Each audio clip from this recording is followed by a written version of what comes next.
داد چندان قابل قبول نبودند و حتی بسیاری از کارشناسان و مخلصانی دسته روشن هم من اشاره کردند که با آن سطحی که لازم است و طلب کرده می شود از لیگ ایران حالا هنر مهارت خود را نشان نمیدهد. شاید بعضی از فوتبالبازان این کار را نمیخواهند در جریان بازی‌های رفیقانه و یا تدارکاتی انجام دهند، بلکه بیشتر خود را در بازی رسمی نشان میدهند. این هم خب سخن‌هایی است که بعضن وقت ما میشنویم در همین گونه موردها و بیاید ببینیم که واقعا هم در رفت بازی‌ها در چمپیونات چگونه هنرنمایی میکنند، زیرا یکی از لیگانرهایی که بسیار صاحب نام است و به لیگ عالی فوتبال کشور دعوت شد ماس ماتئو سیلوا است که قبلا در سال 2017 همراه باشگاه دسته پورتوی پرتغالیا توانسته است در مسابقه لیگ چمپیون‌های جوانان اروپا در سال 2017 پیروز شود بین جوانان تا 19 ساله.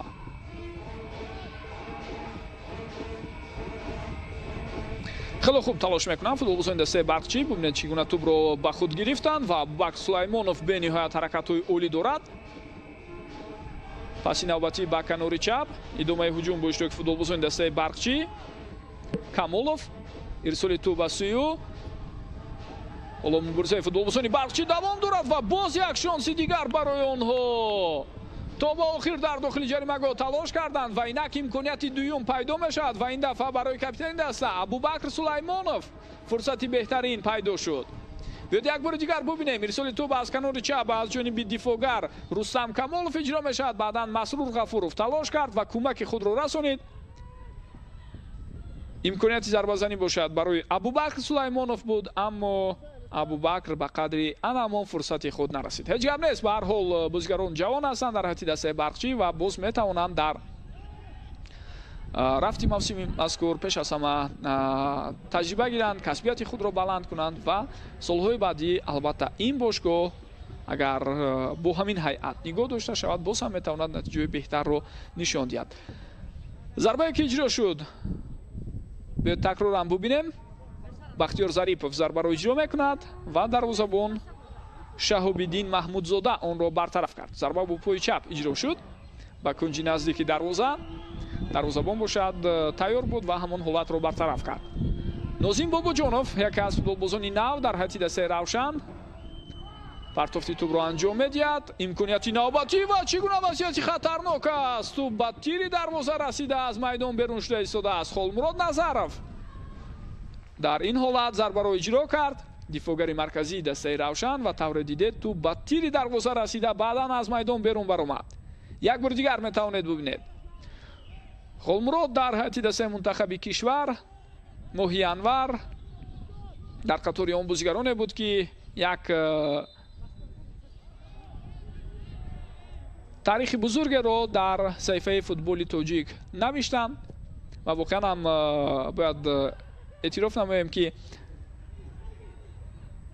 این در تاریخ فوتبال کشور نتیجه به همتا بود. محمد جان رحیمов را افتانیدن، اما داور اشاره میکند که قاعده بازی ویرانه شده است، بازی باید دوام یابد.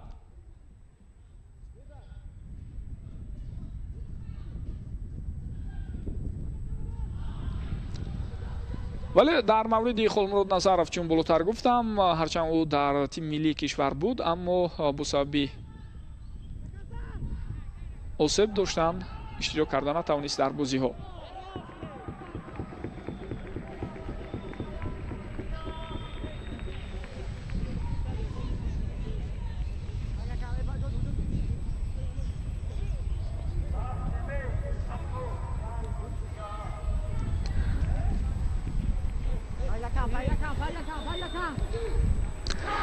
ضربه کنجی این دفعه اکنون از کنار مقابل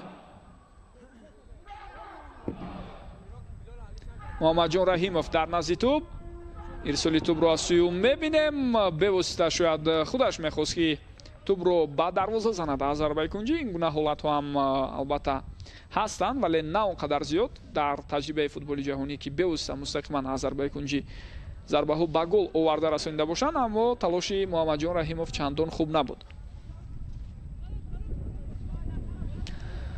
мухлисони дастаи равшани клуб қатъи назар аз оне ки аз шаҳри бостонии клуб то шаҳри бостонии ҳисор масофа хело ҳам тӯло нест, аммо омаданд ва дастаи дӯстдоштаи худро танҳо нагузоштанд. Дар рафти бозии имрӯза онҳо аз самими қалб дастаро мухлисӣ ҳам карда истоданд бо шиёру овезаҳо, бо ҳар гуна навохтани мусиқиву боз он унсурҳои муайяне ки мухлисон албатта беҳтар медонанд, кӯшиш карда истоданд ки имрӯз дастаи худро танҳо нагузоранд. Аз ин ҷиҳат албатта мухлисони дастаи равшан яке аз мухлисони намунавӣ ҳастанд. яъне ман дар назар дорам онҳо қатъи назар аз он ки дастаи онҳо дар кадом кунҷу канори тоҷикистон бозӣ мекунад, ҳатман мераванд, мухлисӣ мекунанд ва дастаро танҳо намегузоранд. қоидаи бозӣ вайрон шудааст, мегӯяд дар ин ҳолат довари канорӣ муҳаммадҷон раҳимов дар баробари абдурауф ғаффорзода ки қаблан мо ӯро ҳамчун меҳрубони абдурауф мешинохтем, қоидаи бозиро вайрон кард, аммо шакли пурраи номунасаби ӯ ғаффорзода меҳрубон абдурауф аст. ва мавсими гузашта дар ҳайати равшан буд, аммо бо сабаби осеб гирифтан дар бозиҳо тақрибан иштирок карда натавонист. акнун мавсими навро дар ҳайати дастаи барқчӣ оғоз кард меҳрубон. бениҳоят хуб тӯбро нигоҳ медорам футболбозони дастаи барқчӣ ва агар аҳамият дода бошед таркиббороиҳо, пасҳои кӯтоҳу миёна ба якдигар ва дар маҷмӯъ талошҳо барои роҳандозии ҳамлаҳо аз сӯи шогирдони Юсуф Рабиев бисёр хубу диданӣ ҳам ҳаст. аксари онҳо доимо ба ҳайати дастаҳои мунтахаби наврасони ҷавонони кишвар ҷалб мешаванд. дӯстони гиромӣ, ва дар ҳамин мавсим ҳам аллакай як ҷавомади таълиму тамринӣ дар хориҷ аз тоҷикистон доштанд футболбозони дастаи ҷавонони то 20 солаи кишвар ки акнун аз соли ҷорӣ сар карда ҳидояти онҳоро мутахассиси хориҷӣ, як мутахассиси аврупоӣ бардошт гирифт. ва умедвор мешавем ки дастаи мунтахаби ҷавонони то 20 солаи кишвар ки асоси онро маҳз футболбозони дастаи барқчӣ нишон медиҳанд, ташкил медиҳанд дактараш дар мусобиқаҳои гуногун аз ҷумла дар марҳилаҳои интихобии ҷомии осиё ва баъдан дар марҳилаи ниҳоӣ он ҳунарнамои арзанда нишон дода метавонанд.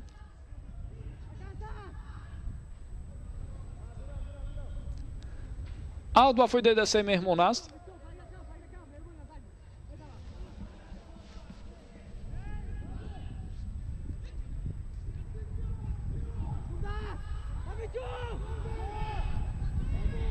ба якдигар каме хавал мерасонанд футболбозони дастаи барқчӣ, аммо ба ҳар ҳол тавонистанд ки ин ҳолатро рафъ намоянд. ва акнун вазифаи аввалин дараҷа барои онҳо ин тӯбро аз нимаи майдони худ дуртар кардан ва ба фишори ҳариф рӯбарӯ нашудан буд, аммо аз ӯда ин кор набаромаданд ва тавре мо шумо мебинем дар дақиқаи 14 рақобат омада ҳисоб кушода мешавад. яке аз фаъолтарин бозигарон дар ибтидои бозии имрӯза дар ҳайати дастаи равшан Бахтиёр Зарипов ба задани гол муваффақ шуда истодааст. дӯстони гиромӣ, ҳамин лаҳзаҳо дақиқаи 14 бозӣ аст ва тавре мебинем аввалин гол дар мавсими кунунӣ аз сӯи футболбози дастаи равшан ба ҳадаф расонида мешавад. ва ҳоло албатта тафтиш хоҳам кард ки дар бозии дигар байни ду дастаи шаҳри хуҷанди бостонӣ, хуҷанд ва эсхата, оё он ҷо низ ҳисоб кушода шудааст ё на, зеро ба таври параллелӣ ё мувозӣ ҳамин ду бозӣ ҷараён доранд ва маълум хоҳем кард ки нахустин голи футболбозон дар мавсими кунунӣ дар кадом бозӣ ба ҳадаф расонида мешавад. чун мо дар пахши мустақим ҳастем ва ҳоло дида истодем саҳнаи такрории ҳамин ҳолатро бори дигар метавонед бубинед. тӯбро чӣ гуна қабул кард баъд аз оне ки Матео Силва пас дод ва Бахтиёр Зарипов тавонист бо як зарбаи бениҳоят хубу қавӣ ба дарвоза онро равон кунад. хуб, системаи вар ҳам фаъол аст. дӯстони гиромӣ, ҳатман лаҳзае ки тӯб ба назди Матео Силва омад, оё офсайд вуҷуд дошт ё на, онро тафтиш мекунанд баъд аз ҳар як гол. ин яке аз ҷузъиётҳои асосӣ аст, ба ин чиз бояд нигаронӣ зиёд карда нашавад ва баъд аз тафтиш албатта доварон қарори ниҳоии худро мебароранд. тавре мебинем гол ба қайд гирифта мешавад, яъне ягон омилҳои бекоркунанда барои ин гол вуҷуд надоштааст. хуб, ҳоло дар он сарчашмаҳои иттилоърасоние ки ман дида истодам, дӯстони гиромӣ, маълумот дар бораи оне ки дар бозӣ байни дастаҳои хуҷанд ва эсхата ҳисоб шуда шудааст ё на нест. Ба ҳар ҳол ман баъд аз анҷоми нимаи аввал ҳатман тафтиш хоҳам кард ва сипас ниҳоятан хоҳем гуфт ки оё воқеан ҳам голе ки зада шуд аз сӯи Бахтиёр Зарипов аввалин гол дар мавсими кунунии рақобатҳо дар Лигаи олии футболи кишвар буд ё на. Зеро тавре медонед интизор мерафт ки аз оғози мавсим аксари бозиҳо шомгоҳон сурат гиранд, вале бо сабаби пайдо шудани баъзе аз мушкилиҳо дар ҳамлу нақли нурафканҳо ва насби онҳо дар варзишгоҳҳои гуногуни кишварамон баъзе аз бозиҳо дар моҳи апрел ва мумкин дар моҳи май ҳам шомгоҳон сурат нагиранд, каме барвақттар сурат гиранд, вале шуруъ аз моҳи июн бевосита аксари бозиҳо дар он даврае ки вазъи обу ҳаво ҳам нисбатан гармтар мешавад шомгоҳон сурат мегиранд. ин тасмим бисёр хубе аст ки Федератсияи футболи кишварамон рӯи даст гирифтааст ва иқдомҳои бисёр хуб ҳам дар мавсими кунунии баргузории рақобатҳо дар Лигаи олии футболи кишвар аз сӯи Федератсияи футболи Тоҷикистон ва аз ҷумла Лигаи футболи Тоҷикистон бо ташаббуси президенти Федератсияи футболи Тоҷикистон муҳтарам Рустам Эмомалӣ рӯи даст гирифта шуд ва умедвор мешавем ки албатта бозиҳо дар сатҳи бисёр хуб сурат мегиранд ва чемпионати бисёр намунавиву ҷолиберо мо шумо дар мавсими кунунӣ бо иштироки дастаҳои Лигаи олӣ мебинем. муҳим албатта вуҷуд доштани рақобат дар чемпионат аст. Зеро тавре медонед, агар рақобатпазирӣ набошад байни дастаҳо, инҷо фурсат акнун барои Матео Силва ва ӯ ҳам дарҳол тасмим мегирад ки зарба занад аз масофаи дур, аммо дарвозабон тайёр буд ва ин дафъа албатта зарбаи Матео Силваро тавонист ки бартараф кунад Шаҳобиддин Маҳмудзода. қоидаи бозӣ вайрон мешавад дар баробари Ҷовидон Хушвақтов. дар лаҳзаи қаблӣ қоидаи бозӣ вайрон шуд ва ин ҳолате аст ки Матео Силва зарба зад. бозигарони равшан боз ҳам ба ҳуҷум мегузаранд.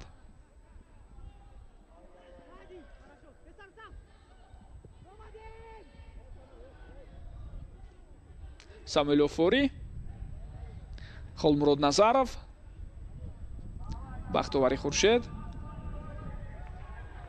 Бахтовар дар мавсими кунунӣ акнун ба ҳайси дифоъгар мумкин бештар дар канори чап бозӣ кунад. ҳоло ҳуҷуми навбатиро бо иштироки футболбозони дастаи равшан дида истодаем, аммо пасе ки иҷро кард Шодиҷон Муродов бо расиш ба бозигари дастаи Барқчӣ самти ҳаракати худро дигар кард ва баъдан дарвозабон Шаҳобиддин Маҳмудзода тавонист ҳамон ҳолатро бартараф кунад. хуб, Бахтовар дар мавсими гузашта агар хотиратон бошад бештар ибтидо ба ҳайси ҷойгузини Муҳаммадҷон Насков дар канори рост буд, вале як муддат дар канори чап ҳам бозӣ карда буд. дастпарвари бевосита мактаби футболи Равшани Кулоб аст ва аз ҳама маълумоти ҷолибтарине ки дар бораи ӯ барои ман дастрас шуд ин аст ки ин футболбоз, дӯстони гиромӣ, то соли 2028 қарордоди ҳамкорӣ бастааст бо Равшани Кулоб. яъне аз як тараф садоқати ӯро нишон медиҳад, аз ҷониби дигар ӯ албатта тарафдори он аст ки дар ҳамин бошгоҳ рушду нумӯ кунад, таҷрибаи баландеро касб кунад ва ба ҳайси футболбози содиқ шарафи дастаи равшанро барои солиёни зиёд дифоъ намояд. аслан бастани ҳамин гуна қарордодҳо дар байни футболбозон ва дастаҳои гуногуни Лигаи олии футболи кишвари мо хело кам дида мешавад ки барои муддати тӯлонӣ як футболбоз бо як бошгоҳ қарордоди ҳамкорӣ ба имзо расонад. каме осеб гирифтааст Бахтиёр Зарипов ва ҳоло ба ӯ кӯмаки тиббӣ мерасонанд.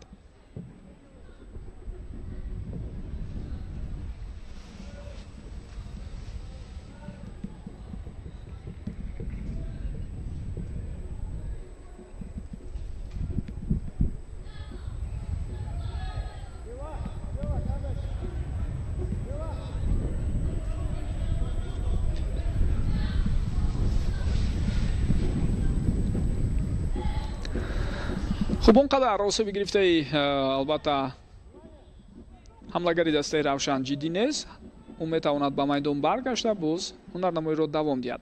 Давоми 2 соли охир хело дурахшиши хубе дошт Бахтиёр Зарипов, қаблан дар ҳайати дастаи Равшани Зафаробод ва мавсими гузашта дар ҳайати дастаи Эсхата. ва инак футболбози мазкур ба сафи дастаи Равшан даъват шудааст ҳамчун ҳуҷумкунандаи марказӣ.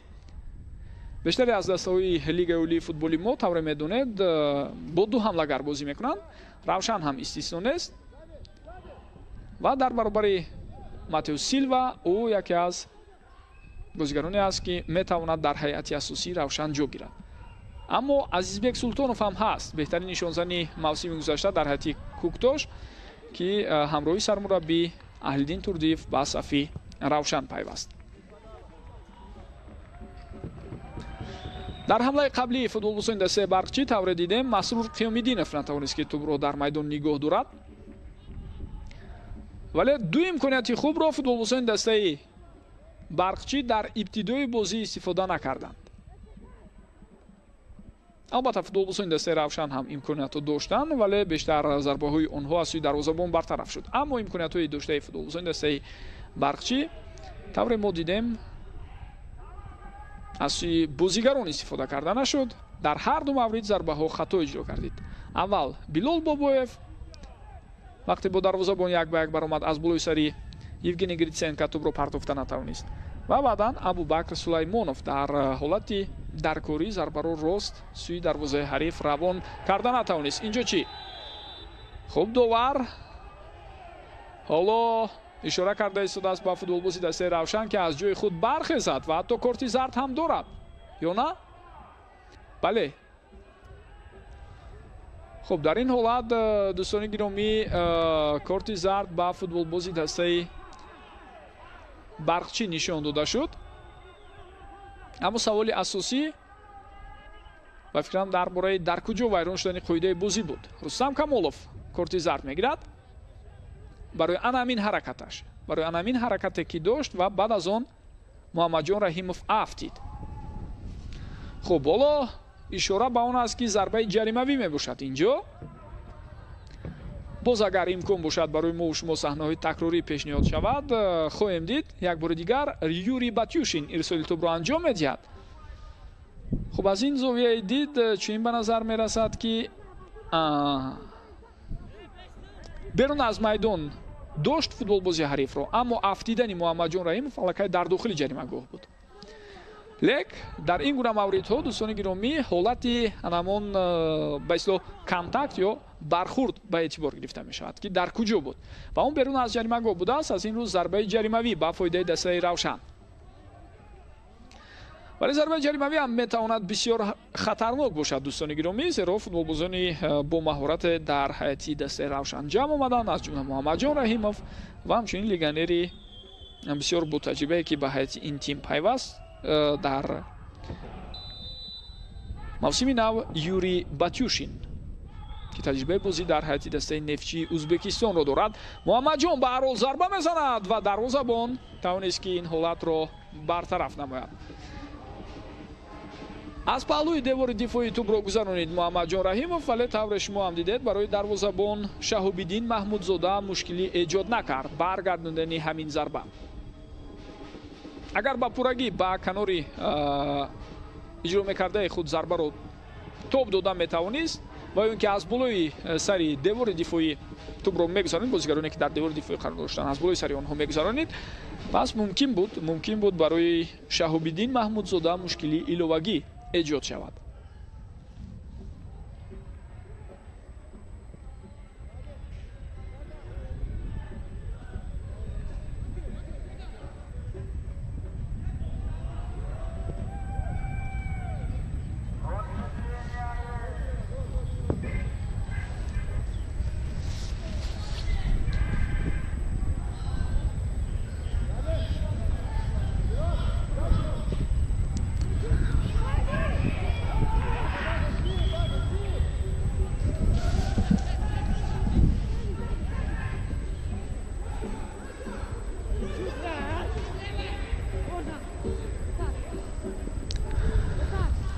ҳангоме ки дастаи ҳариф фишор меорад, чӣ гуна бозӣ мекунанд футболбозони дастаи Барқчӣ, ин низ бисёр муҳим аст. яъне чӣ гуна аз прессинги дастаи Равшан баромада метавонанд.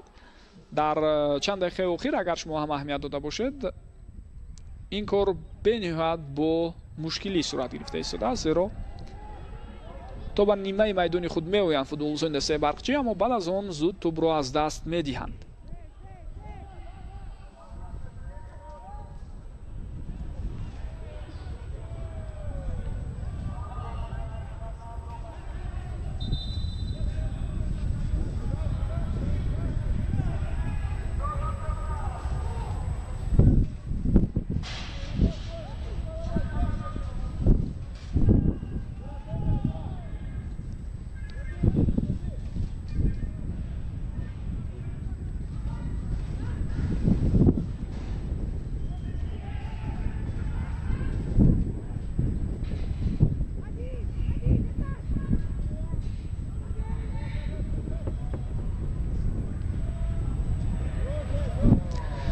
самуэл офори зуд аз тӯбро ба бозӣ медарорад.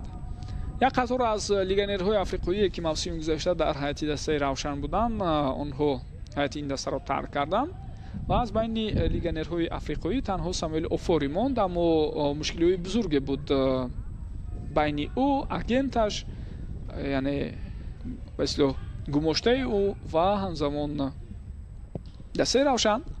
аммо ин ҳама мушкилиҳо рафт шуданд ва тавре пеш аз оғози ин рақобат мо иттилоъ пайдо кардем. ӯ ба пуррагӣ акнун фаъолияти футболбозии худро дар равшан дар мавсими кунунӣ давом медиҳад. қарордоди ҳамкориам байни ӯ ва равшан то соли 2025 амал мекунад. дӯстони гиромӣ, хабарҳо пайдо шуда буданд дар мавриди оне ки ӯ бояд ба дастаи ҳосилот гузарад. тавре мо дидем дар ниҳояти кор ҷонибҳо ба мувофиқа расиданд, ба равшан баргашт самуэл офори ва ӯ ки беҳтарин легионер дар лигаи олӣ дар соли 2022 эътироф шуда буд, боз дар ҳайати дастаи равшан боқӣ мемонад. аммо бозиҳои самуэл офори дар мавсими қаблӣ на чандон гӯем хуб буданд дар маҷмӯъ агар бигирем, вале дар ҳайати дастаи равшан боз ҳам беҳтарин легионер пайдо шуд. номунасаби он дарвозабони дастаи мазкур Евгений Гритсенко буд ки хело дар сатҳи олӣ дар маҷмӯъ агар бигирем мавсими қаблӣ ҳунарнамоӣ кард. ва иштибоҳи навбатии футболбозони дастаи барқчиро мо дида истодем. дар назди дарвозаи худ онҳо ба хато роҳ медиҳанд, аммо тавонистанд ки ин иштибоҳи худро ҷуброн кунанд, вале дар маркази майдон дигар бора тӯб ба ихтиёри дастаи ҳариф гузашт.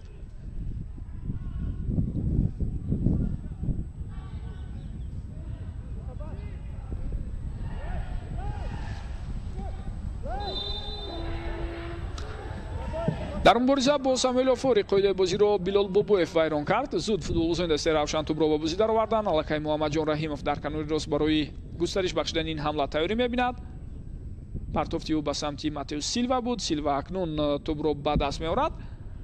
то ба охир мубориза бурда истода Силва, вале аз ӯ тӯбро гирифтанд. аз ҳад зиёд албатта дар ин гуна мавридҳо ташаббусро пурра ба дасти худ гирифтан ҳам чандон дуруст нест. масрур қиёмиддинов пасро хато иҷро мекунад ва акнун бозигарони дастаи равшан боз ҳам аз нав ба ҳуҷум мегузаранд. шонси навбатӣ Бахтиёр Зарипов имконият аст ва дарҳол зарба зад, аммо тавре мебинед на он қадар зарбаи қавӣ.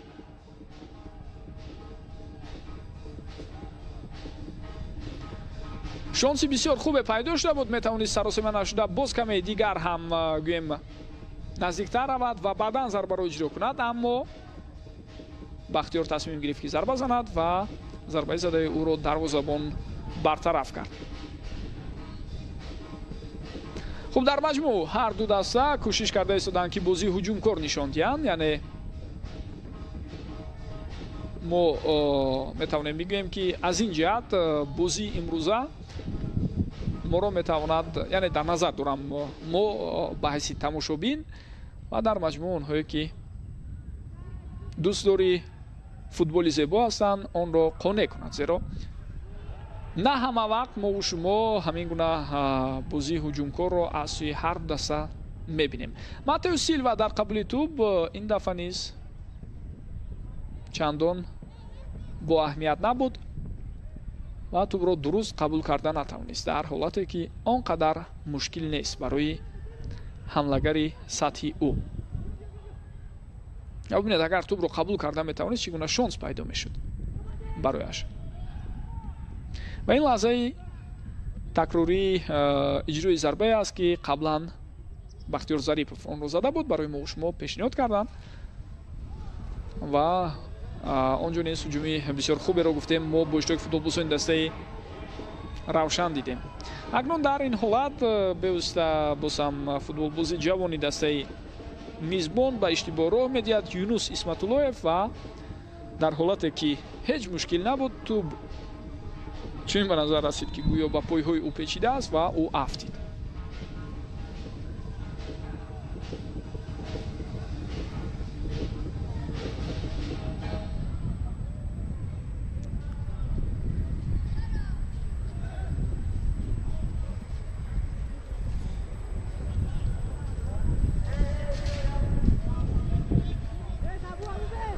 тавре медонед, дар мавсими кунунӣ миёни фан-клубҳо, яъне гурӯҳҳои мухлисони ашадии дастаҳои Лигаи Олӣ ва Лигаи Якум як озмуни махсусе аз сӯи Федератсияи футболи Тоҷикистон роҳандозӣ мешавад, озмуни беҳтарин мухлис ва чанде аз шарту шароит ҳам дорад ки гуфта мегузарам.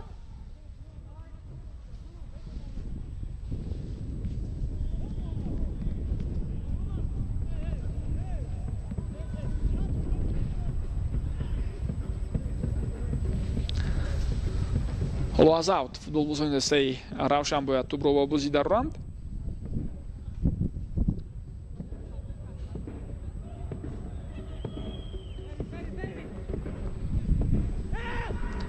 партофти тӯбро мебинем, аммо дарвозабон хеле хуб ҳаракат кард ва тавонист ки тӯбро ба даст гирад.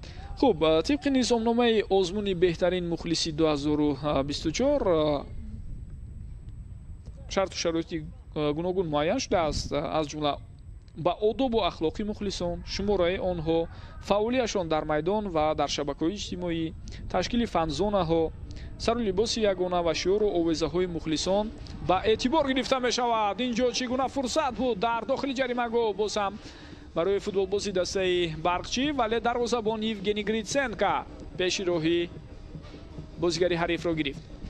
таваҷҷӯҳ кунед ба партофте ки иҷро шуд, дифогари канорӣ Рустам Камолов ба ҳуҷум пайваст шуда буд, хост зарба занад, аммо ин зарба бо расиш ба дарвозабони Евгений Гритсенко аз майдон берун баромад.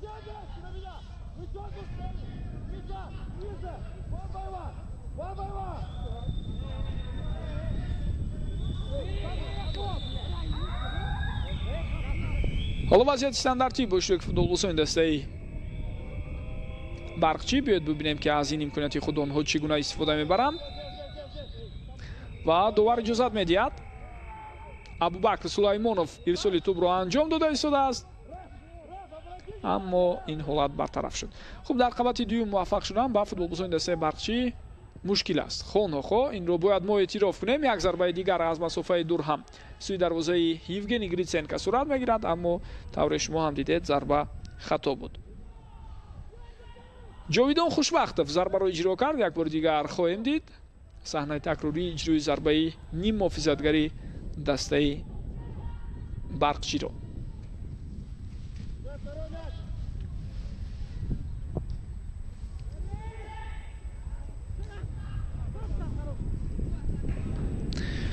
ва муҳим ин аст ки дар бораи ҳамон озмуне ки болотар ёдовар шудам, комиссияи босалоҳият дар назди Лигаи футболи Тоҷикистон амал мекунад ки ба он комиссарони бозиҳо, рӯзноманигорон, шореҳон, кормандони васоити ахборӣ омад дар маҷмӯъ ва боз шахсони дигари мутасадди ҷалб шуданд. хуб, комиссияи босалоҳият ба ҳар як амалу ҳаракати мухлисон, ба он унсурҳои мухлисие ки дар майдон ҳаст, дида мешавад, дар сомонаҳои иҷтимоӣ аст, баҳо медиҳанд. махсусан баҳои комиссарони бозӣ ҳам инҷо муҳим аст ва дар маҷмӯъ баъдан имтиёзҳои дарёфткардаи ҳар як даста ҷамъбаст мешавад ва дар охири мавсим, дар моҳи ноябр, беҳтарин фан клуб муайян хоҳад шуд. Абубакр Сулаймонов бениҳоят хуб ҳаракатҳои зебои ӯ пас дод ба ҳамдасташ, вале баъдан тавре дидед ба ҳар ҳол футболбозони дастаи Равшан тавонистанд боз ҳам пешироҳи ҳамлаи навбатии мизбононро бигиранд. дастаи Барқчии Ҳисор ҳам ки бозӣ дар хонаи онҳо сурат гирифта истодааст, мухлисони муайяни худро дорад ва дар майдони марказии шаҳри Ҳисор тавре мо дида истодаем дар як гӯшаи он бо овардани асбобу анҷоми гуногуни мусиқинавозӣ дастаи Барқчиро ҳама тарафа пуштибонӣ ва дастгирӣ мекунанд гурӯҳи мухлисони ашаддии Барқчӣ. хато пас дод Абубакр. Дар натиҷа акнун мумкин аст ки аксулҳуҷуми навбатии футболбозони Равшанро мо бубинем. Бахтиёр Зарипов гузариши ӯ на инҷо Баракатулло Неъматуллозода дар мубориза бо Бахтиёр Зарипов тавонист истодагарӣ кунад ва пеши роҳи ӯро бигирад.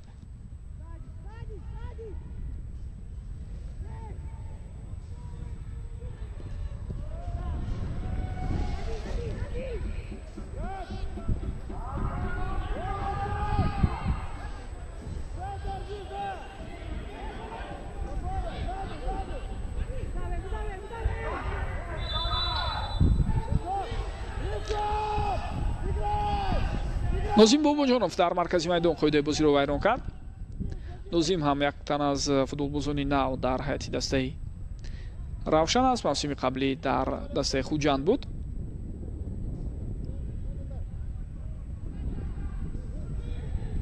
аслан дастпарвари мактаби футболи Регар Тадази Турсунзода мебошад. баъдан як муддат дар Локомотиви Москва буд. дар назар дорам дар академияи Локомотиви Москва ва тамоми солҳои охир дар ҳайати бошгоҳи гуногуни лигаи олӣ бозӣ кард.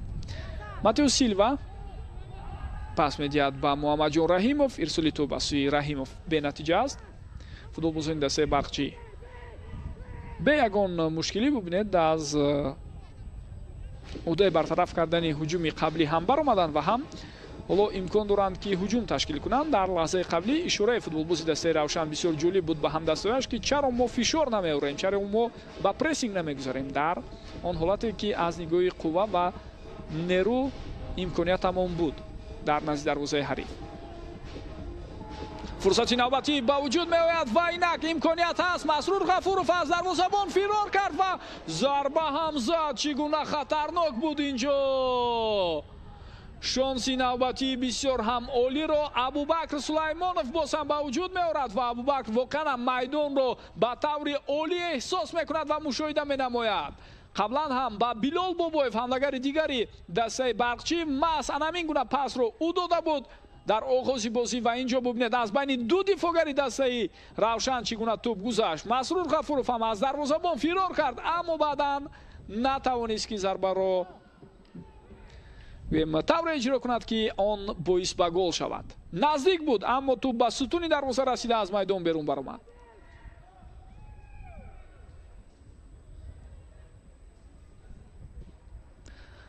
ба ин тартиб ғайр аз ду имконияте ки дар 10 дақиқаи аввал дар ихтиёр доштанд футболбозони дастаи Барқчӣ, боз метавонам бигӯям анамин имконият се имконияти беҳтарини голзанӣ барои онҳо буд. се фурсати гӯем тақрибан 100% барои голзанӣ, аммо аз фурсатҳо истифода бурда намешавад.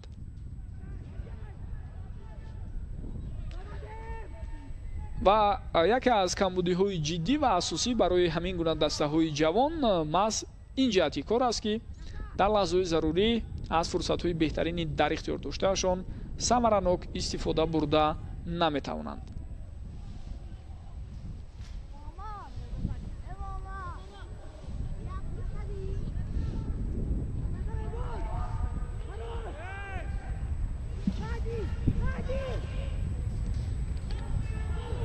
Абубакр дар маркази майдон инҷо пас медиҳад ба канори чап.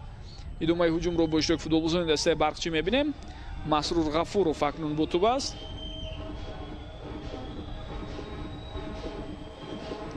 Абубакр Сулаймонов партофти маҳини тӯб аз сӯи ӯ ба Билол Бобоев буд, аммо дифогарони дастаи равшан иҷозат надоданд ки Билол Бобоев дар ҳамон лаҳза тӯбро ба даст орад. қоидаи бозӣ вайрон мешавад дар ин ҳолат. хуб, Рустам Камолов бояд эҳтиёткор бошад, зеро як корти зард дорад ин футболбоз ва дар ҳолати баъдӣ аллакай ӯро мумкин аст довар набахшад.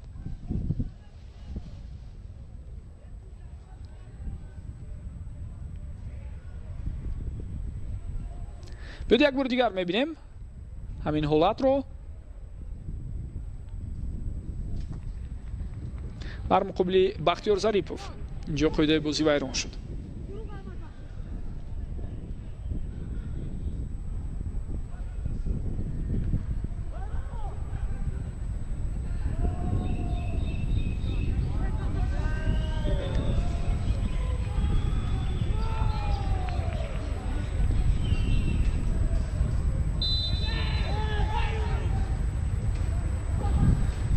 ирсоли тӯбро мебинем, вале дар ин ҳолат ин гуна партофти ба истлоҳ мавоҷи тӯб ба дохили ҷаримагоҳ ба касе суд намеорад ва аз ҳама гузашта аз майдон берун мешавад. муҳаммадҷон дар мавсими гузашта ибтидо дар ҳайати дастаи Насаф буд, аммо онҷо ҳам хело кам бозӣ мекард ва баъдан ба ҳайати дастаи Бухоро рафт ва онҷо низ ба ислоҳ як футболбози навбатпой буд. аз ин рӯ шояд таҷрибаи бозӣ ки дар мавсими қаблӣ надошт каме таъсир ҳам дорад ба бозии Муҳаммадҷон Раҳимов дар оғози мавсим, вале баъдан метавонад Муҳаммадҷон ба ҳар ҳол бозам дар сатҳи баланд ҳунарнамоии худро нишон диҳад. ҳолате ки Нозим Бобоҷонов қоидаи бозиро вайрон кард, барои мо шумо саҳнаи такрории онро пешниҳод карданд ва дар муборизаи навбатӣ тавре мебинем маълум мешавад ки қоидаи бозӣ вайрон нашудааст аз сӯи дифогари канории дастаи Равшан.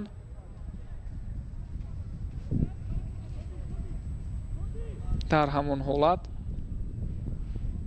нақтараш ним муҳофизатгар Шодиҷон Муродов.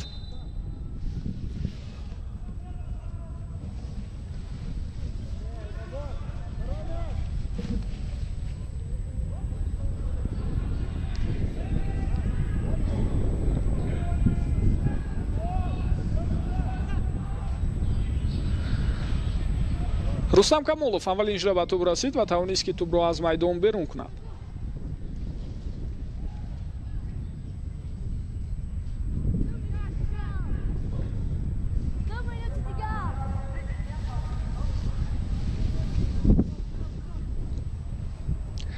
нимаи аввали бозӣ ба хотимаи худ наздик мешавад. дӯстони гиромӣ, ҳоло дақиқаи 43 ба итмом расида истодааст.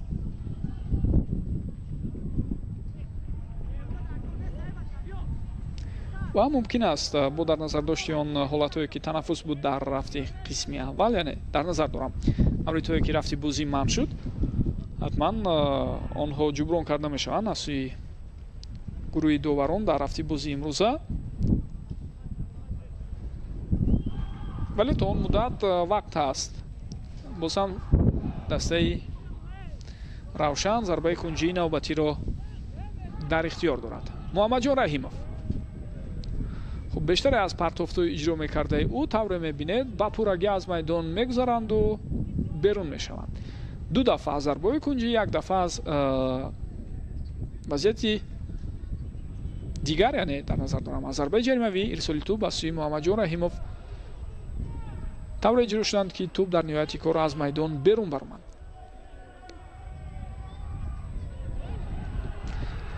як зарбаи дигар аз масофаи дур аз сӯи футболбозони дастаи меҳмон, аммо зарбаи задаи Нозим Бобоҷонов на он қадар дақиқ буд.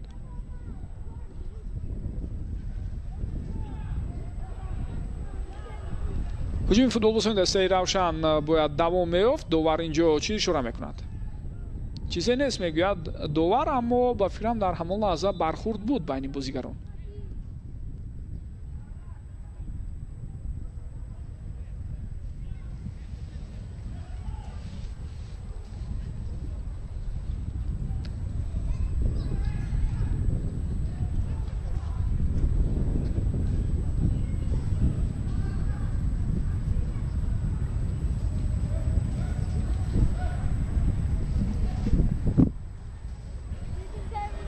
خب اما صحنه برخورد رو برای ما و شما پیشنهاد میکنند.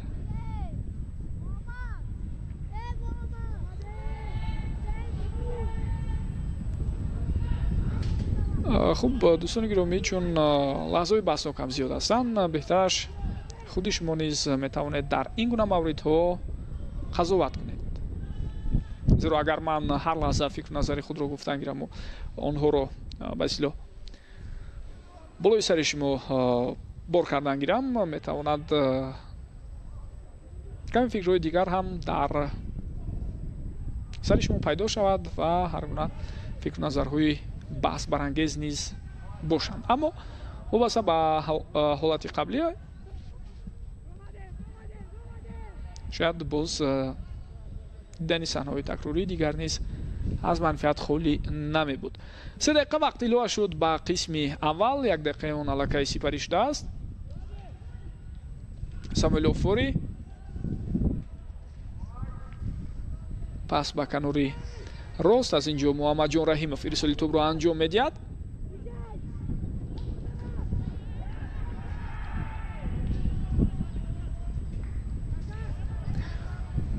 شادی جان مرودов پس داد به همدستش تا با آخر مبارزه دوام دارد. یوری باتیوشین نمیتواند که به خطا با کناری راست توپ رو روان کند.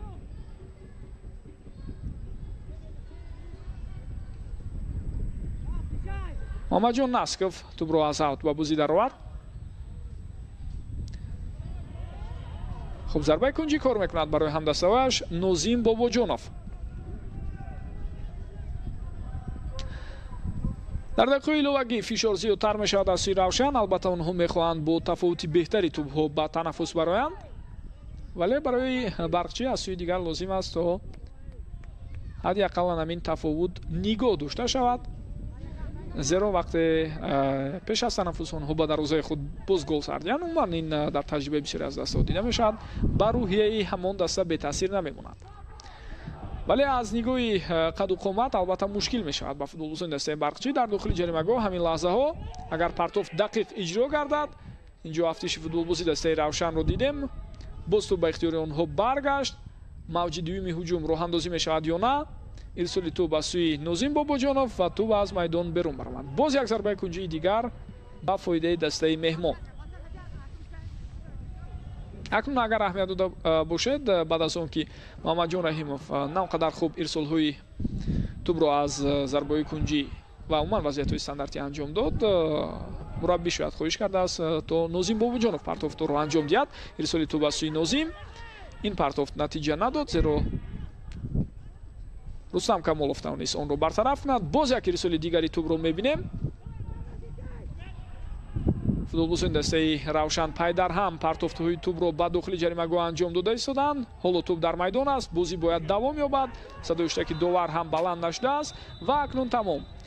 دسته ها رو به تنفس روان میکند داوری مرکز. بعد از اون که ما دیدیم سلسله هجوم های خطرناک فوتبالبازان دسته روشن بود، داور به خلاصه آمد که دقیقه ایلوگی هم خاتمه یافتند. بهترش صدای که خود را بلند کند و دسته ها به تنفس روان کرده میشن. با همین نیمه اول دوستان گرامی 0-1 به فایده دسته روشن کلوب جنبست می شود و گل یگانه را بختیار ظریفov به هدف رساند. حالا باشد کمی تنفس خواهیم کرد و بعدا برمیگردیم برای انعکاسی مستقیم قسم دوم بازی با اشتراک این دسته ها. ما رو همراهی کنید.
Новая жевательная резинка 1xBet.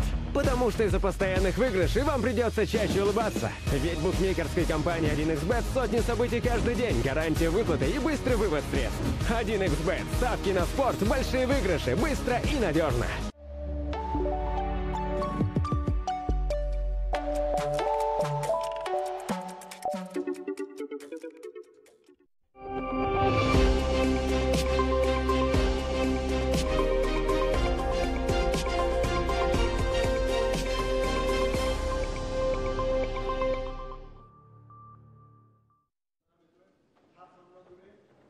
Руководство Федерации футбола Таджикистана перед отправкой нашей сборной по футзалу в Таиланд для проведения заключительного этапа подготовки перед финальной частью Кубка Азии 2024 провело встречу с игроками, тренерским составом и руководством национальной сборной Таджикистана по футзалу. На встрече с командой приняли участие вице-президент Федерации футбола Таджикистана Дильшод Джуразода, генеральный секретарь Федерации футбола Таджикистана Фурхат Ахмеджанов и технический директор Федерации футбола Таджикистана Увайду Давлатбеков.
گونی گرامی و مخلصان و علاقمندان فوتبال میهن، پیشنهاد شما می شود یکی از اولین بازی ها در موسم نوی چمپیونات تاجیکستان بین دسته‌های لیگ عالی، موسم 33 رقابت ها در لیگ عالی امروز 6 اپریل سال 2024 با 3 بازی آغاز می گردد که یکی از آنها را شما عین زمان در پخش مستقیم تماشا کرده اید. این دیدار دسته‌های برقچی شهری حصار و روشن شهری کولاب می باشد. بعد از انجام نیمه اول حساب 0-1 است و گل یگانه از سوی فوتبالبازی دسته روشن حمله‌گر بختیار ظریفов در دقیقه 14 بازی به هدف رسانیده شد. اینک دوستان گرامی نیمه دوم شروع شد ولی ما تغییرات رو در حیاتی هر دو دسته حالا ندیدیم. از این رو حالا میخوام با استفاده از فرصت دیگر باره حیاتی هر دو دسته رو به شما خاطر رسان شوم. خوب، دسته میزبان در هفته رقابتی امروز برقچی است. آنها با پیراهن‌های رنگی کبود و شورت‌های سیاه بازی میکنند. در میدان فوتبالبازان زیرین هنرنمایی کرده ایستادند. دروازه‌بان رقم 27 شهاب‌الدین محمودزاده، دفاعگران رقم 5 برکت‌الله نعمت‌الله زاده، رقم 24 عبدالرؤوف غفارزاده، رقم 19 مقداد روزیقов، رقم 21 رستم کمالов، نیم افزیدگران رقم 8 جاویدان خوشبختов، رقم 77 یونس اسمت‌اللهov، رقم 10 ابوبکر سلیمانov کاپیتان دسته، رقم 17 مهربان حمیدов و حمله‌گران رقم 9 بیلال بابویف و رقم 7 مسرور غفورov. هجوم فوتبالبازان دسته برقچی دوام دارد. توپ در اختیار آنها باقی میماند. پس به کناری راست ارسال نوبتی توپ رو میبینیم. فرصت هست و چگونه امکانیتی بهترین بود. ضربه و گل نهایتاً به فوتبالبازان دسته برقچی میسر میشود که در آغاز قسم دوم به زدن گل دست یابند و اولین گل این دسته را بسیار با مورد است که کاپیتان دسته و یکی از لیدران اساسی این دسته که در میدان خیلی هنرنمای عالی دارد، تکنیکای ولو هم دارد، ابوبکر سلیمانov به هدف میرساند. دوستان گرامی و ما شما دیدیم که در قسم اول دو امکانیتی بهترین رو برای همدستایش به وجود آورد و خودش هم یک فرصت داشت اما آن فرصت ها استفاده نشدند. اما در آغاز قسم دوم آمده فوتبالبازان دسته برقچی به زدن گل دست می‌یابند. یک بار دیگر حالا خواهیم دید پرتافت توپ را. اینجا موقع گیری نادرست در مجموعه از سوی دفاعگران دسته روشن باید قطع شود چون آنها در این مبارزه ایستادگی کردن نتوانستند. کوشش اول برای اجرای ضربه از سوی مهربان حمیدov بود اما او موفق نشد و بعدا ابوبکر سلیمانov توانست که توپ را به دروازه حریف روان کند. خوب، سرمربی دسته برقچی یوسف ربیعov است.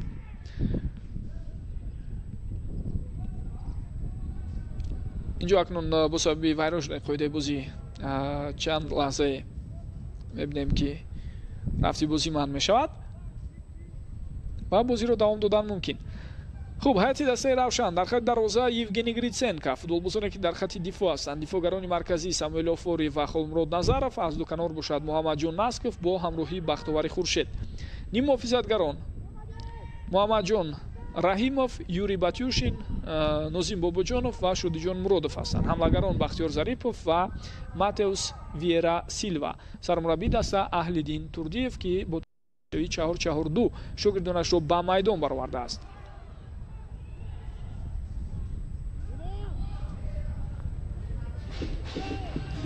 بیلال بابویف پس به کنار چپ، رستم کمالov. مبارزه دوام دارد.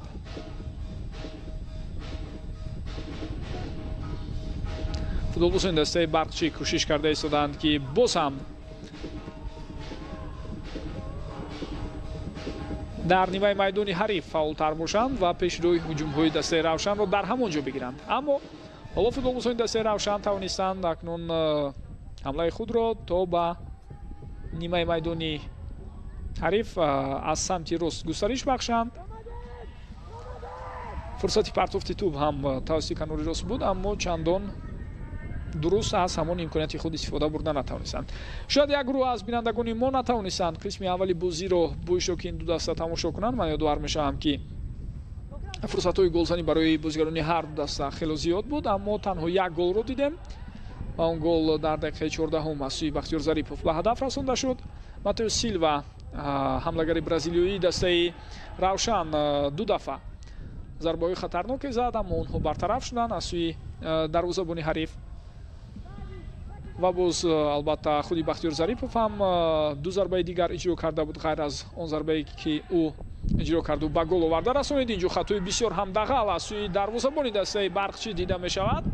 бибинед Шаҳобиддин Маҳмудзода чӣ гуна дар ҳолате ки чандон шояд мушкил набуд ба хато роҳ дода истодааст.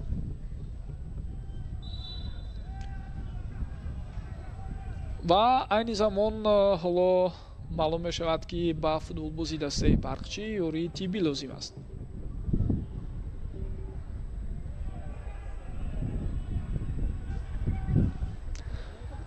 як бор дигар ҳамин ҳолатро метавонед бибинед. Матео Силва ҳам дар қабули тӯб чандон техникаи баланд надоштааст. имрӯз мо ин чизро бори аввал нест ки мебинем. қаблан ҳам дар нимаи аввал як ҳолате буд ки ба ӯ пас додан аз канор, вале тӯбро дуруст қабул карда натавонист. агар пасро дуруст қабул мекард, боз як шонси дигар барои зарбазанӣ барои ӯ ҳатман пайдо мешуд. хуб, футболбозони дастаи Барқчӣ ду дафъа як ба як баромадан бо дарвозабони ҳариф дар нимаи аввал, аммо имконияти якумро Билол Бобоев ва имконияти дуюмро Масрур Қиёмиддинов истифода бурда натавонистанд. зарбаи задаи Билол Бобоев аз болои сари дарвозабон мебоист гузашта ба самти дарвоза равад, аммо ин тавр нашуд.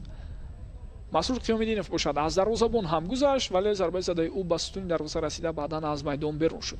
хуб, боз як шонси дигарро гуфтем худи Абубакр Сулаймонов дошт, аммо Абубакр дар ҳамон лаҳза дар дохили ҷаримагоҳ истода чандон зарбаи дурусту дақиқ назад, зарбаи ӯ баланд рафт.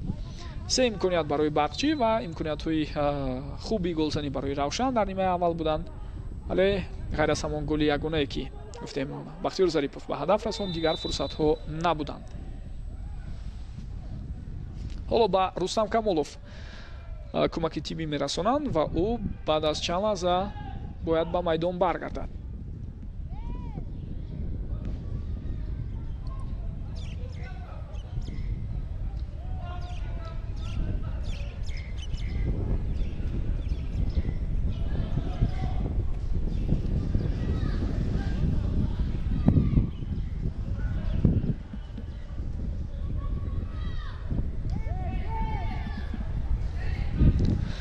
тавре медонед, дастаи Барқчӣ мавсими гузашта дар лигаи якуми футболи кишвар ҷои сеюмро гирифт.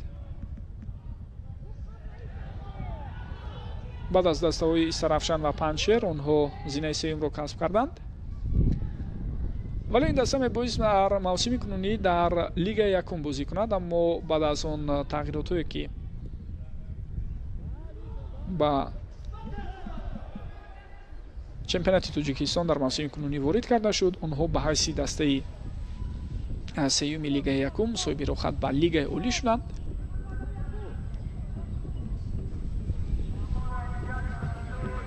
ва маъмулан дар солҳои қаблӣ чунин таҷриба дар лигаи олии футболи кишварамон буд ки як дастае ки иборат аз футболбозони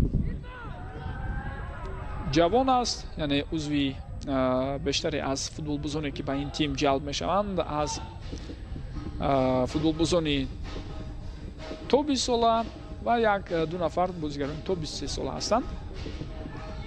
хатои навбатии футболбозони дастаи Барқчиро мебинем. Бахтиёр Зарипов инҷо хело ҳам хуб ҳаракат мекунад, аммо ба танҳоӣ барои ӯ низ мушкил аст. агар дар ҳамин гуна мавридҳо фишор зиёдтар шавад аз сӯи футболбозони дастаи Равшан, пас хатоҳо ногузир аст аз сӯи мизбонон. ин дафъа тавре дидед дифогари канурӣ ба иштибоҳ роҳ дод Миқдод Розиқов. хуб, дар солҳои қаблӣ ма аз дастаи Барқчӣ ҳамчун такягоҳи дастаи мунтахаби ҷавонони то 20 солаи кишвар ки асоси футболбозони ин сину сол дар ҳамин бошгоҳ ҷамъ меомаданд, дар лигаи олӣ бозӣ мекарданд. сипас як муддат ҳамин гуна бошгоҳ Локомотив Помири Душанбе буд, вале аксари ин дастаҳо натавонистанд барои муддати тӯлонӣ дар лигаи олӣ боқӣ монанд. ба Абубакр Сулаймонов ҳоло кӯмаки тиббӣ расонида мешавад. хуб, барои тамошои бозии имрӯза албатта дар баробари мухлисони тарафдорони ин ду даста ҳамчунин онҳое ҳам ташриф оварданд ки бевосита ба омӯзишу таҳлили бозии ин дастаҳо машғул ҳастанд, зеро дар даврҳои баъдӣ ҳатман боз ҳарифони барқчиву равшан хоҳанд буд дастаҳои дигари лигаи олӣ. умуман имсол 12 даста дар лигаи олӣ ҳунарнамоӣ мекунанд. шумораи дастаҳо дар лигаи олӣ зиёд карда шуд.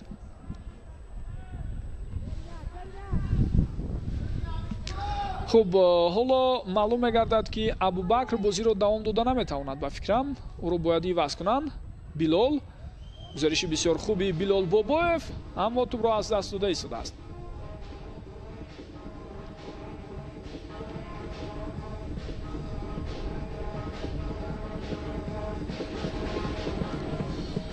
пас нодуруст иҷро мешавад аз сӯи Меҳрубон Ҳамидов ва бо ҳамин тӯба аз майдон берун баромад.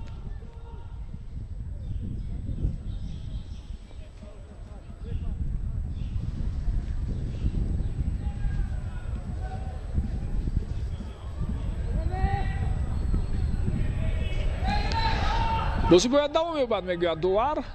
ёдовар мешавам ки имрӯз довари марказ Абдулло Давлатов аст.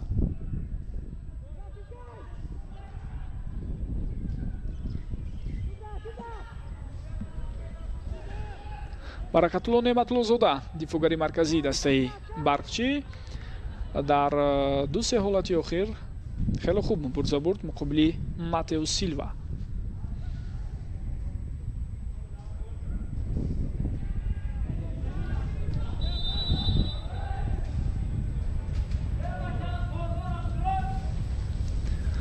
хуб, акнун тағйиротҳоро мебинем дар ҳайати дастаи барқчӣ. Аз қатори бозигарони эҳтиётии рақами 44 Фирдавс Раҳимов ба майдон баромад ба ҷои Абубакр Сулаймонов. ва ба фикрам боз як футболбози дигар ҳам иваз шуд. хуб, интизор мешавем пайдо шудани маълумотро дар бораи иваз шудани бозигари навбатӣ.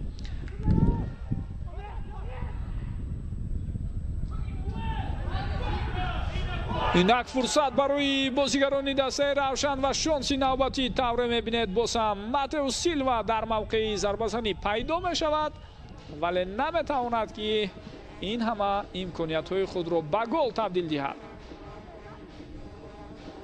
ирсоли бениҳоят хуб буд барои ӯ ва зарбаро ҳам бо сар дуруст иҷро кард футболбози бразилӣ, аммо аз сӯи дарвозабони ҳариф ҳамон зарбаи задаи Матеус Силва бартараф шуд. Юрий Батюшин ирсоли тӯбро анҷом медиҳад ва бубинед ки чӣ гуна имконияти навбатӣ боз ҳам барои бозигарони Равшан. Холмурод Назаров наздик буд ки ба тӯб расад, вале футболбози бо таҷрибаи дастаи Равшан бо вуҷуди он ки ба тӯб расиду зарба ҳам зад, аммо натавонист онро ба самти дарвозаи Шаҳобиддин Маҳмудзода равон кунад.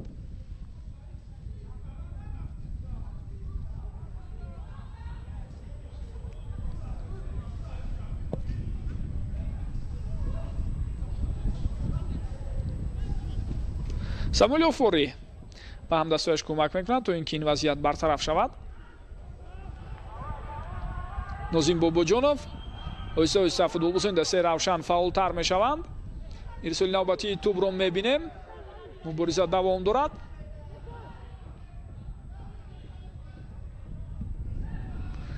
Юрий Батюшин, Самуил Офори, Муҳаммад Насков. хуб, боло акнун бозигарони дастаи Равшан боз вариантҳои дигарро ҷустуҷӯ мекунанд барои роҳандозии ҳамлаи худ. Муҳаммадҷон Раҳимов, паси ӯ ба Бахтовари Хуршед. Бахтовар тӯбро нигоҳ медорад, аммо баъд аз бархӯрде ки байни ӯ ва футболбози барқчӣ буданда ки бозигари барқчӣ осеб гирифтааст.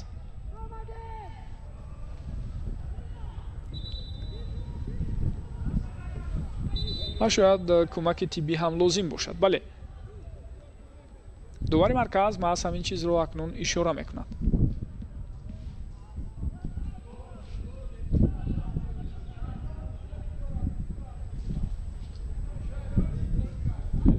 хуб, як бор дигар метавонед бубинед ана ҳамон ҳолате ки бархӯрди байни бозигарон буд. дар курси бозигарони эҳтиётии дастаи мизбон ғайр аз он футболбозе ки аллакай вориди майдон шуд, Фирдавс Раҳимов, боз футболбозони дигар ҳам ҳастанд ки метавонанд ба майдон баромада ба дастаи худ кӯмак кунанд.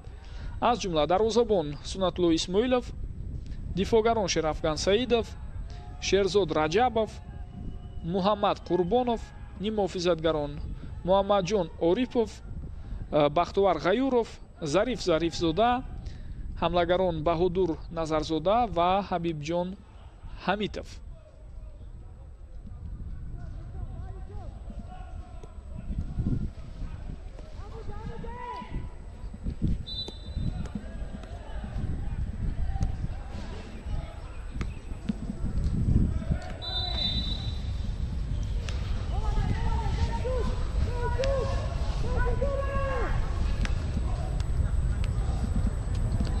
خب دوستان گرامی، در مورد یک حالت من در قسم اول اشاره کرده بودم که حتما در قسم دوم خواهم گفت.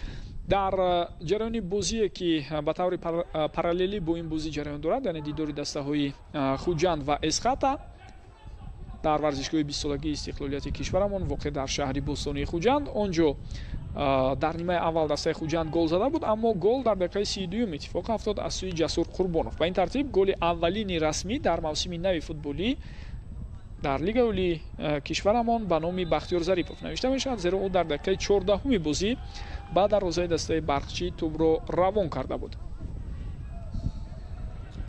خب حالت که بازم ما و شما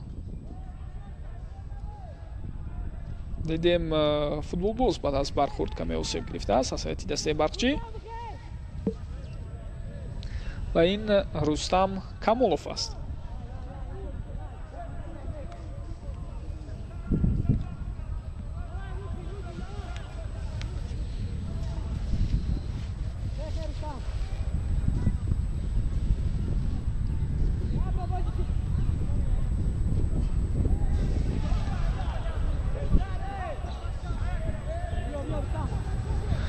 از جای خود برمیخیزد دفاعگری کنوری دسته برقچی و اشاره کرده است که بازی رو دوام داده میتواند.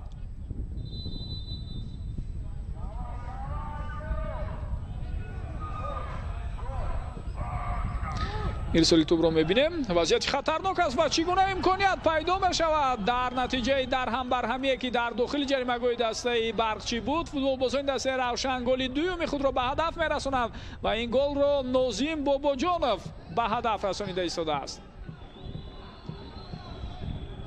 خب حالا سوالی اساسی در مورد آن است که شاید کمی شک و شبهه ها پیدا شده بودند در همان حالتی که گل به هدف رسانیده شده بود، اما به هر حال ما و شما دیدیم که گل رو به قید گرفتن. در لحظه ارسال توپ آفساید نیست دوستان گرامی.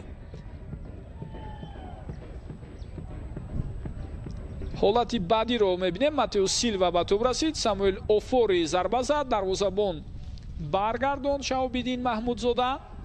اما همین لحظه آخر هم مهم است، زیرا ما باید ببینیم که در وقتی که ساموئل اوفوری ضربه زده ایستاده است در کدام موقع قرار داشت نازیم باباجانوف. همین حالت. خب برای ما و شما نشان میدهند از این صحنه‌های تکراری که من دیده ایستادم دوستان گرامی، راستی شبهه‌ها پیدا نشدند. شبهه‌ها پیدا نشدند و گل الکی به اعتبار گرفته شد. به هر حال سیستم وار فعال است و آن را تفتیش میکنند. خب تغییرات ها در هیئت دسته روشن کلوب اکنون دیده می شود دوستان گرامی. از کرسی بازیگران احتیاطی وارد میدان شد عزیزبک سلطانوف، او به جای ماتئو سیلوا ویرا دکترش بازی رو دوام میدهد. رقم 65 موسی نورنظرов لیگنر ترکمنستانی هم به میدان برآمد، به جای شادیجان مرادوف او وارد میدان شد و رقم 7 فوتبالباز دیگری که به میدان میبراید جمشید مرادوف است، او به جای نیم محافظتگر یوری باتیوشین بازی را دوام میدهد. یک بار سه تغییرات در هیئت دسته روشن دیده می شود. خب گل رو هم به اعتبار گرفتند، جای شک و تردید دیگر باقی نماند و با همین حساب 1-2 روشن دیگر بار در حساب به پیش میبراید. خب از футболбозоне ки вороди майдон шуданд, ғайр аз онҳо агар мо ба рӯйхати бозигарони эҳтиётии дастаи равшан назар андозем, пас нафарони зерин боқӣ монданд. Инҳо Саидҷон Шарифзода дарвозабон, дифогарон Евгений Оанча, Сорбон Ғиёсов, Саидхони Амрохон, ним муҳофизатгарон Масрур Қиёмиддинов, Хуршед Абдуллоев, Дмитрий Павлиш. ҳоло ҳуҷуми навбатии футболбозони дастаи равшанро мебинем. ин ҳолат бартараф шуд. хуб, Муҳаммад Муҳаммадзода ва ҳамлагар Муҳаммад Тошев. албатта имкони интихоб зиёдтар аст барои Аҳлиддин Турдиев ва шояд ин яке аз омилҳои муайянкунанда дар рафти бозии имрӯза бошад.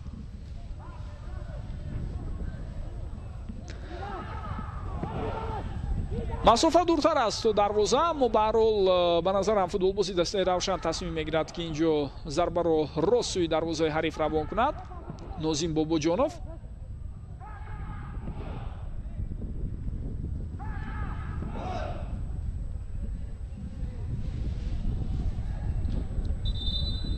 хуб, боз ҳам табибон бояд ба майдон бароянд, зеро кӯмаки тиббӣ лозим аст.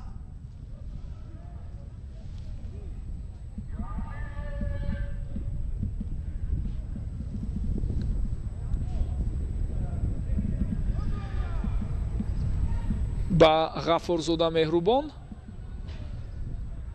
андаке аз зунуаш осеб ҳам гирифта буд дар ҳолати қаблӣ вақте ӯро ба мо нишон доданд. бале, ҳоло ҷорӣ шудани хун ба фикрам инҷо дида мешавад. хуб, тағйирот ин тағйироти дуюми иҷборӣ дар ҳайати дастаи барқчӣ мешавад.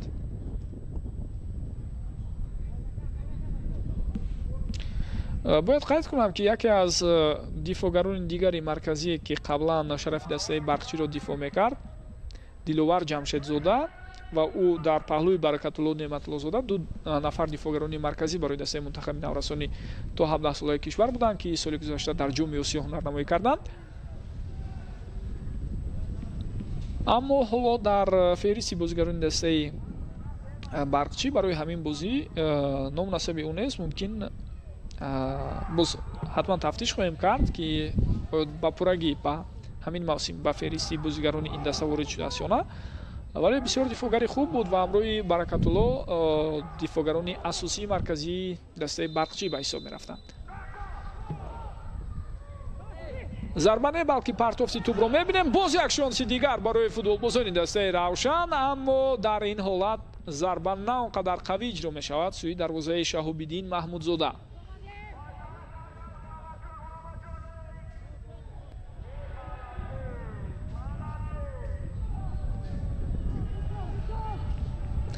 бояд бори дигар бубинем ҳолати қаблиро ки фурсат барои Мусо Нурназаров буд, аммо футболбози туркман дар ҳамон лаҳза чӣ тавр аз имконияти доштааш дуруст истифода бурда натавонист.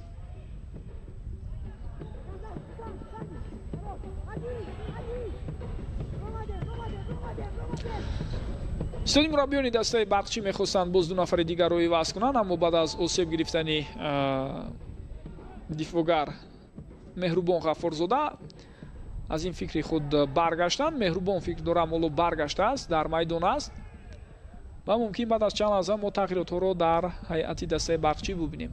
Юсуф Рабии Фалакаи маҳз дар ҳамин бора бо ёварони худ ҳамсӯҳбат мешавад. Азизбек Султонов, паси ӯ Нозим Бобоҷонов. Нозим пас медиҳад ба канори чап. Мусо Нурназаров ирсоли тӯб ба сӯи футболбози туркман натиҷа надод, вале Равшан мехоҳад мавҷи дуюми ҳуҷуми худро роҳандозӣ кунад.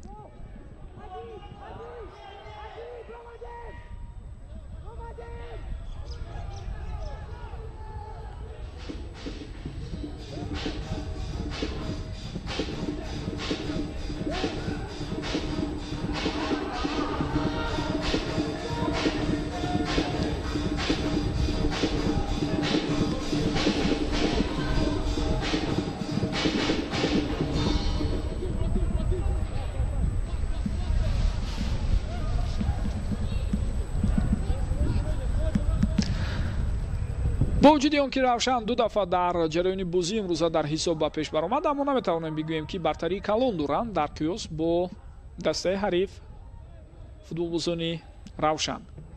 چون معلوم است این بازی اول شاید حالا با پورگی با رفت موسم تیار نیستند، زیرا از آن بازی‌های سنجشی و تدارکاتی که равшан انجام داد و ما حساب‌ها رو دیدیم،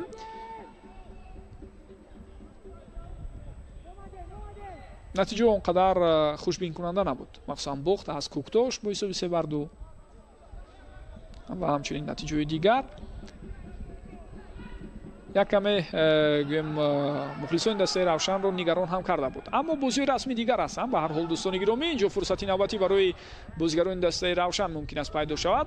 موسی نورنظرов، نوزین باباجانов، پاسی جوابی بسیار هم زیبا بود از سوی او. امکانیت هست، ضربه رو میبینیم یا نه؟ بالاخره ضربه هم اجرا میشود، ولی دروازه‌بان شهاب‌الدین محمودزاده توانست همان حالت رو برطرف کند و با یک فوتبالبازی دسته برقچی باز هم کمکی تیبی لازم است. اما حالت قبلی رو ما میبینیم، اینجا افساید نیست. عموما پاسی بسیار زیبایی رو نوزین باباجانов انجام داده توانست و بعدا امکانیتی که بود برای بازیگری دسته равшан یک بار دیگر میتواند اهمیت دهد. نورنظرов هم دید که همدستش چگونه خالی است، پس داد به بختیار ظریفов. ظریفov باشد ضربه زد و دروازه‌بان همان حالت رو برطرف کرد. چون بازی بختیار ظریفov در قیاس با لیگنری برزیلی بهتر بود، از این رو استادی مربیان به خلاصه آمدند که او را در میدان نگاه دارند و به جای ماتئوس سیلوا ویرا به میدان عزیزبек سلطانов وارد شد. اینجا اکنون تغییرات در هیئت دسته برقچی از کرسی بازیگران احتیاطی رقمی 18 محمد قربانov به میدان میبرد.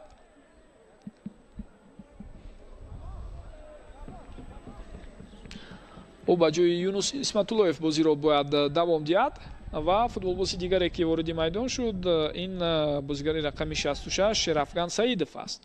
او به جای مقداد روزیخов بازی را دوام میدهد. خب شرافگان سعیدов هستند به جای مهربان غفارزاده به میدان برآمده است میگویند.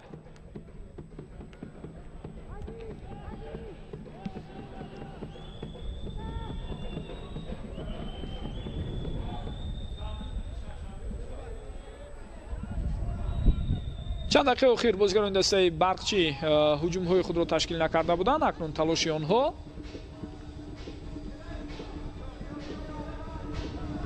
ولی این نتیجه نمیدهد و ببینید باز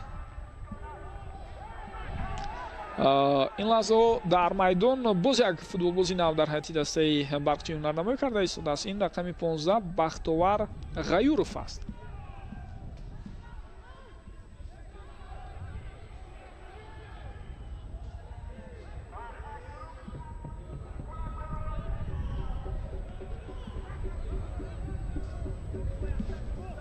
با این ترتیب یک بار 3 نفر فوتبالباز عوض کرده شد.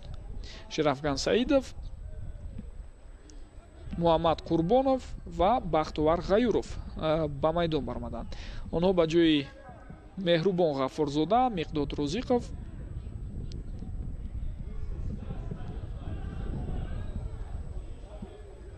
اکنون بازی را دوام میدهند.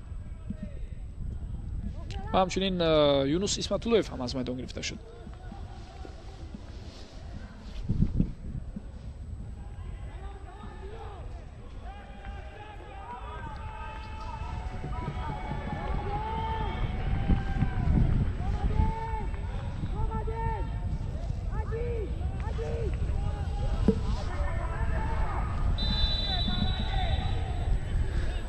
کمی نفهمی در این حالت و حالا دوار کارت زرد نشان میدهد به فوتبالبازی دسته равшан. جمشید مرادов کارت زرد گرفت. این دومین کارت زرد در هفته بازی امروز است. قبلا یک کارت زرد رو فوتبالبازی دسته برقچی در قسم اول به دست آورده بود رستم камолов. بر مقابل بلال باباев طور دیدید قاعده بازی ویران کرده شد.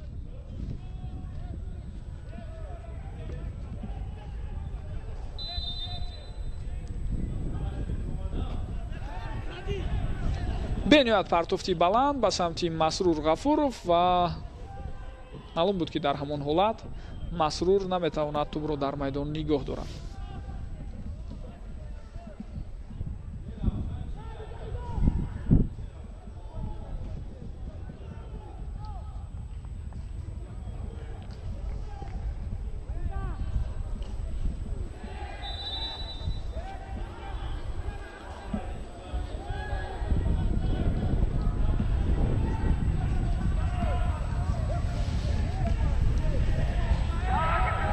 خب در واقع دوستان گرامی دلوار جمشیدزاده در قطار بازیگران عمومی دسته برقچی در موسم کنونی نامنویس شده است با ورقه درخواستی این تیم، اما در بازی امروز هم ما او رو نمیبینیم.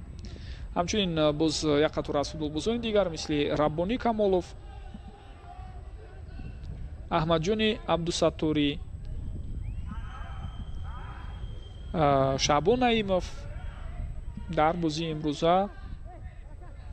ҳузур надоранд, шояд онҳо каме осеб ҳам гирифта бошанд.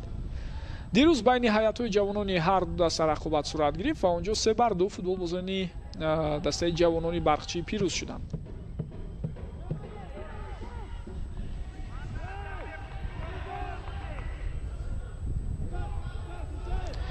шерафган саидов ирсоли тӯб ба сӯи ӯ ба канори муқобил, аммо натиҷа надод. боз ҳам як талоши дигари футболбозони дастаи барқчиро мебинем. бениҳоят зебо инҷо ҳуҷуми футболбозони дастаи мазкур давом меёбад ва имконияти хубро Билол Бобоев аз даст дод, аммо партофте ки ба самти ӯ буд бениҳоят хуб иҷро шуд.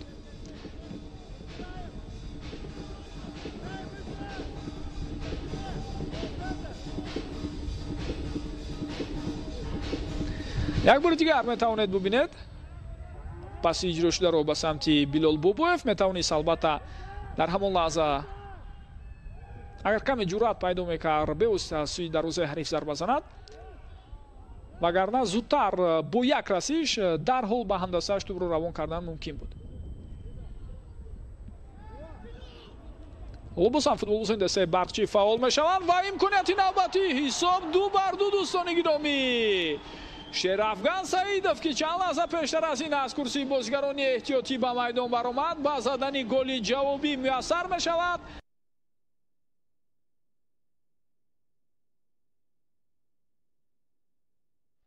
амирҷони фалосот партов иҷро кард.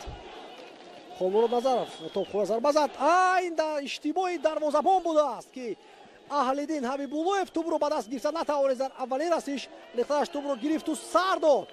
Ҷозеф Акомади топ хурда зарба мезанад. хатлон дар бозии хонагии худ бо гузашти 7 рақобат дар лигаи олӣ пирӯзӣ ба даст меорад ва Равшани Куловро шикаст медиҳанд бо ҳисоби 2-1. голҳоро Крис ва Тоёрҷон Тағоизода дар айти хатлон ба самар расониданд. голи ягонаи Равшанро бошад Ҷозеф Акомади ба самар расонид. салом тамошобинони азиз, мухлисон ва ҳаводорони футбол, хусусан нафароне ки таваҷҷӯҳ доранд ба бозиҳои дохилии Тоҷикистон.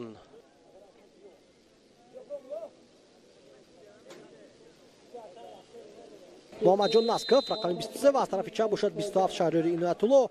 нимуҳофизатгарон Айдан Окран 19, рақами 6 Эммануэл Маабоа, 63 Муҳаммад Шарифи Саидхоҷа.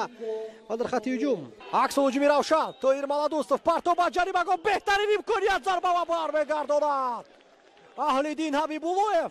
дасти Равшан Окран ба иштиборо медад. Айдан дарвозабон бошад, хело дур баромадааст. дарвозаи Равшан холӣ аст, бояд ки зарба иҷро мегардад. аз замин мавқеъ истифода бояд бурд. наметавонад ба дарвозаи холӣ Равшан гол занад. имконият барои хатлони замон, зарба ва Грицека сари вақт чанд қадам ақиб гузошт. ду нафара гирд карданд Тоир Маладусовро ва осон тӯбро аз назди пӯйра буданд. Афғонов пас ба марказ. Олиҷанов бозӣ мекард авлабари хатлон. фурсат аст айни замон, 1-1 зарбаи ӯ ва ой надаромад ишора мекунад довар. ин гол аст. хатлон пеше барои тамошобини азиз дар дақиқаи 32 рақобат бо талошҳои бевоситаи Акпа Крис Эммануэл голи аввалини худро дар лигаи олии тоҷикистон ба сабаб мерасонад. Крис Акпа аз Холмурод Назаров осон фирор шуд, мубориза бурд бо Самоиловурӣ, аммо Крис Акпа тавонист ки ба мавқеи зарбазанӣ барояд. Пас аз зарбаи туп ду дафъа ба ҳар ду сутунҳои дарвозаи равшан зад ва ниҳоят хатро убур кард. олӣ бозӣ карду. дар равраҳои такрорӣ биед бибинем ки воқеан аз хати дарвоза туп гузашта буд ё на. инҷо на.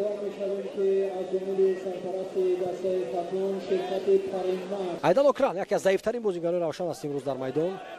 аз ҷои худ сари вақт мебарояд Нагрицека ба иштибоҳ Раҷабов ба майдон мебарояд. хуб, Муҳаммад Раби Раҳматуллоев,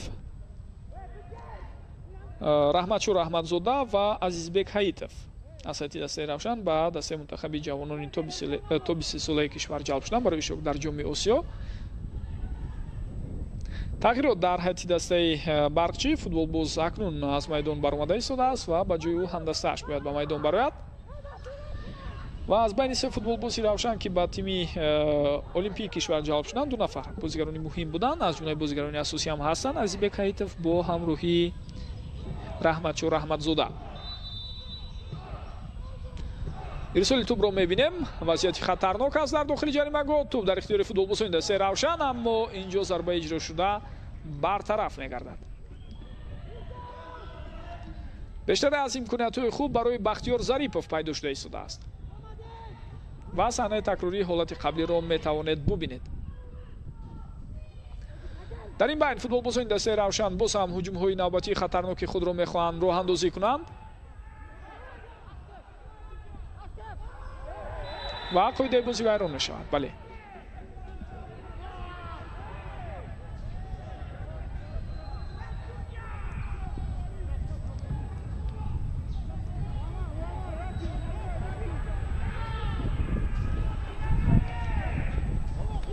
бар муқобили Муҳаммадҷон Насков инҷо вайрон шудани қоидаи бозӣ дида шуд. акнун зарбаи ҷаримавӣ аз канори муқобил чанд лаҳза пештар аз ин аз самти чап буд, акнун аз самти рост. хоҳем дид ки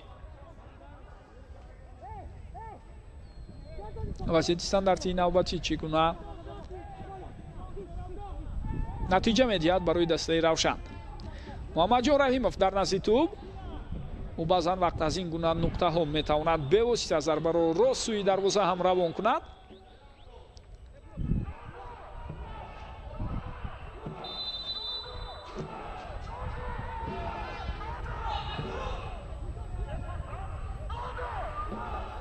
партофти тӯбро мебинем. футболбозони дастаи барқчӣ дар кӯшиши аввал тавонистанд ин ҳолатро бартараф кунанд, аммо ҳуҷум ба ҳар ҳол давом ёфт ва ниҳоятан боз як зарбаи дигар аз сӯи бозигарони дастаи меҳмон худи Муҳаммадҷон Насков зарбаро иҷро кард, вале тавре дидед зарба каме баланд рафт.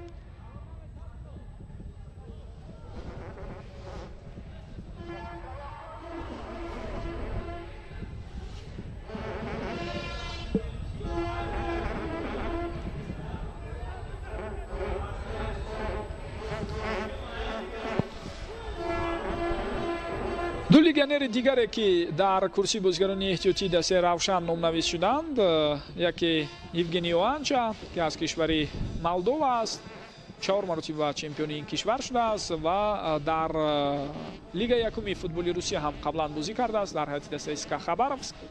таҷрибаи хуб дорад. ва футболбози дигар Дмитрий Павлиш низ футболбози украинӣ хело таҷрибаи ғанӣ дорад, аммо ҳоло шояд ба ин бозӣ ӯ низ омода набуд ки дар ҷараёни тамринҳои пеш аз бозӣ низ мо ин ду нафар легионерҳоро чандон фаъол надидем.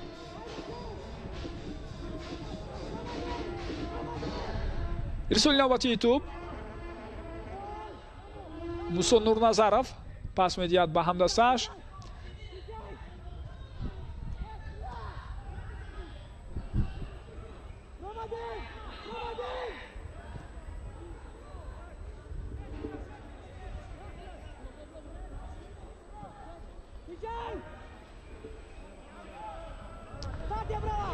тӯб аз майдон берун шуда истодааст.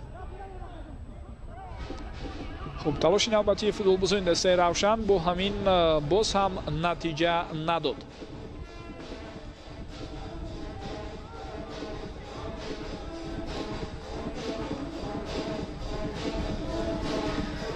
خب легионери дигаре ки равшан ҷалб карда буд, фикр дорам шумо иттилоъ пайдо кардед ки ба чӣ гуна мушкилиҳо рӯбарӯ шуд Масауди, футболбозе ки дар серияи Италия таҷрибаи бозӣ дошт, аммо бениҳоят кам. хуб ба эҳтимоли зиёд ӯ аз марҳилаи дуюми чемпионат сар карда баъдан метавонад дар ҳайати дастаи равшан ҳунарнамоӣ кунад.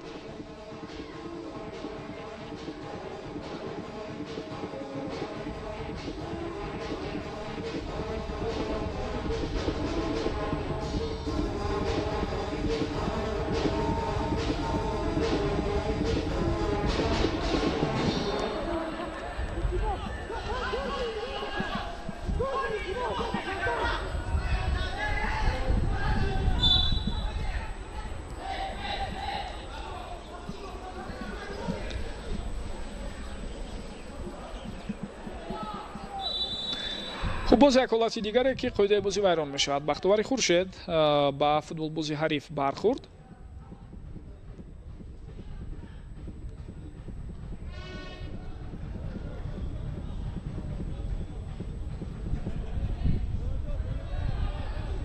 و بار دیگر ما و شما این حالت رو حالا دیده میبریم. дар ҳар даври рақобатҳои лигаи олӣ ки акнун гуфтем дар мавсими кунунӣ 12 даста ҳунарнамоӣ мекунанд, бисёр бозиҳои ҷолиб ҳастанд. дӯстони гиромӣ, аз ҷумла баъд аз хотимаи ин рақобат дар ҳамин майдон дидори ду дастаи соҳибноми футболи кишвар ки вақтҳои охир андаке дучори мушкил шуда буданд ва ҳатто мавсими гузашта мавсими гузашта натавонистанд рӯйхати худро дар лигаи олӣ нигоҳ доранд. Рега Тадази Турсунзода ва Вахши Бохтар сурат мегирад. Вахш номи таърихии худро эҳё кард ва акнун онҳо дар баробари дастаи Рега Тадаз тасмим доранд ҷойгоҳу хосгоҳи худро дар лигаи олӣ дигар бора барқарор кунанд. хоҳем дид ки бозии аввалин бо иштироки ин ду дастаҳо дар мавсими нав чӣ гуна натиҷа медиҳад. тавре болотар гуфтам, ҳамчунин бозии ду дастаи шаҳри Хуҷанди Хуҷанд ва Эсхатаи Хуҷанд ҷараён дорад. махсусан ҳайати дастаи Эсхата бисёр ҷолиб аст ва бисёре аз коршиносони футболи меҳан ишора мекунанд ки Эсхата имкон дорад дигар бора мисли мавсими гузашта ба қатори сегонаи беҳтарин дохил шавад. умуман аз рӯи мушоҳидаҳои ман дар оғози мавсим ва он ҷамъиятҳои таълимию тамриние ки анҷом доданд дастаҳо бозиҳои санҷишие ки доштанд дар баробари дастаи Истиқлол ки албатта маълум аст бе ягон чунучаро онҳо довталаби асосӣ баҳри пирӯзӣ мебошанд. дастаҳои дигаре ки имкон доранд. инҷо вазъияти хатарнок аст дар дохили ҷаримагоҳи дастаи Барқчӣ ва чӣ гуна ҳолат баъд аз иштибоҳе ки дарвозабони Барқчӣ ва ҳамдастаҳои дигари ӯ доштанд, ҳисоб дӯстони гиромӣ 2-3 мешавад ва Равшан бори сеюм дар ҷараёни бозии имрӯза дар ҳисоб ба пеш мебарояд. бениҳоят иштибоҳи дағал ва шояд нобахшиданӣ буд аз сӯи бозигарони дастаи Барқчӣ дар дохили ҷаримагоҳ ва Азизбек Султонове ки мавсими гузашта дар дастаи Куктош ҳунарнамоии бисёр хубе дошт, акнун шарафи дастаи Равшанро дифоъ мекунад. ба задани голи аввалин дар ҳайати Равшан низ муваффақ мешавад. биёед бори дигар мебинем Муҳаммадҷон Раҳимов бо туб аз ибтидои ҳуҷум барои мову шумо ин ҳолатро пешниҳод карда истоданд. ирсоли туб аз сӯи ӯ. дарвозабон ҳангоми баромадан аз мавқеи худ натавонист ба пуррагии тубро ба даст гирад ва баъдан ҳолате буд ки Самуэл Офори зарба зад. хато аз сӯи дифоъгарони дастаи Барқчӣ дида шуд. дар ана ҳамин ҳолат бибинед туб аз футболбози дастаи Барқчӣ ба назди бозигари дастаи ҳариф омад ва дар натиҷа имконият пайдо шуд. ҳоло дар ҳуҷраи видеодоварон ба ҳар ҳол фикр дорам ҳамин ҳолатро тафтиш карда баромадан. хулоса бароварда шуд, гол ба қайд гирифта мешавад ва ҳисоб 2-3. Равшан бори сеюм дар ҷараёни бозии имрӯза дар ҳисоб ба пеш мебарад. қаблан барои баробар кардани ҳисоб барои Барқчӣ вақт пайдо шуда буд, имконият пайдо шуда буд, аммо шояд ин дафъа вақт пайдо нашавад барои мизбонон, зеро вақт бениҳоят кам боқӣ мондааст. дӯстони гиромӣ, ва ҳоло сонияҳои охирини вақти асосӣ ҷараён дорад. фурсати навбатиро мумкин футболбозони дастаи Равшан ба вуҷуд оранд, аммо пас хато иҷро мешавад. و 7 دقیقه وقت ایلووا карда шуда истодааст дӯстони гиромӣ ба хотимаи замони асосии дидори имрӯза. 3 дақиқа дар қисми аввал, 7 дақиқа дар қисми дуюм, дар маҷмӯъ 10 дақиқа вақт илова мешавад ба рафти ин бозӣ ва метавонем бигӯем ки шояд каме зиёдтар аз 100 дақиқа дар маҷмӯъ рафти бозии имрӯза байни ин ду даста идома меёбад.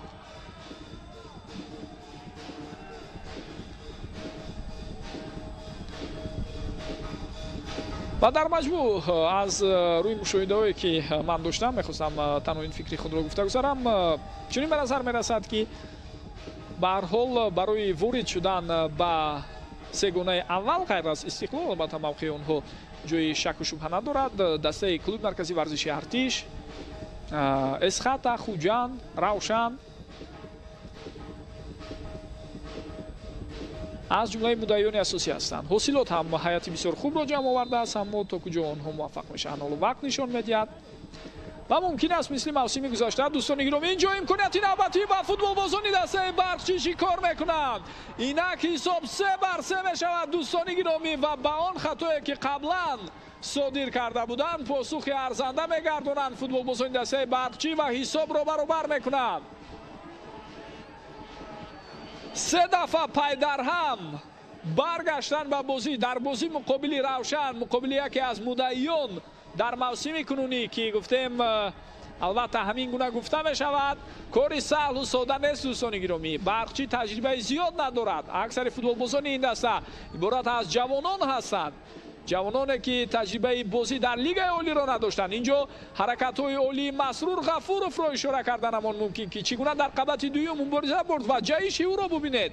баъдан пас ва голе ки ба ҳадаф мерасонад Шерзод Раҷабов, он хатои дастаҷамонае ки қаблан футболбозони дастаи Барқчӣ дар назди ҷаримагоҳи худ доштанд, онро бо ҳамин гол талофӣ карданд, ҷуброн карданд. аммо дӯстони гиромӣ, чунин ба назар мерасад ки ин шояд поёни голҳо дар бозии имрӯза набошад, зеро ҳар ду даста ташнаи 3 имтиёз ҳастанд. махсусан дастаи Равшан ки бештар баҳри ғалаба мубориза бурда истодааст, 3 дафъа дар ҳисоб пешсаф буд, аммо ҳар 3 маротиба онҳо ба ҳариф иҷозат доданд ки мувозинатро барқарор намояд.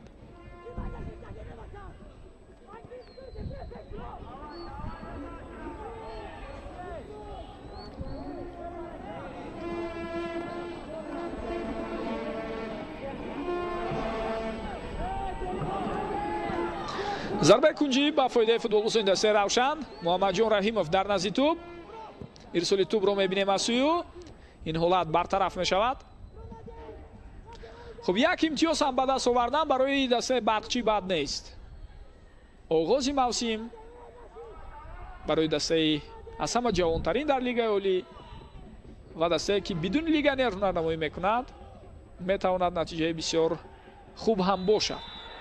аммо барои Равшан на, зеро аз даст додани имтиёзҳо дар чунин бозиҳо метавонад бисёр гарон афтад барои амалисозии ҳадафу ормонҳое ки ин даста дорад дар мавсими кунунӣ. зидди Ҷамшед Муродов қоидаи бозӣ вайрон шуд.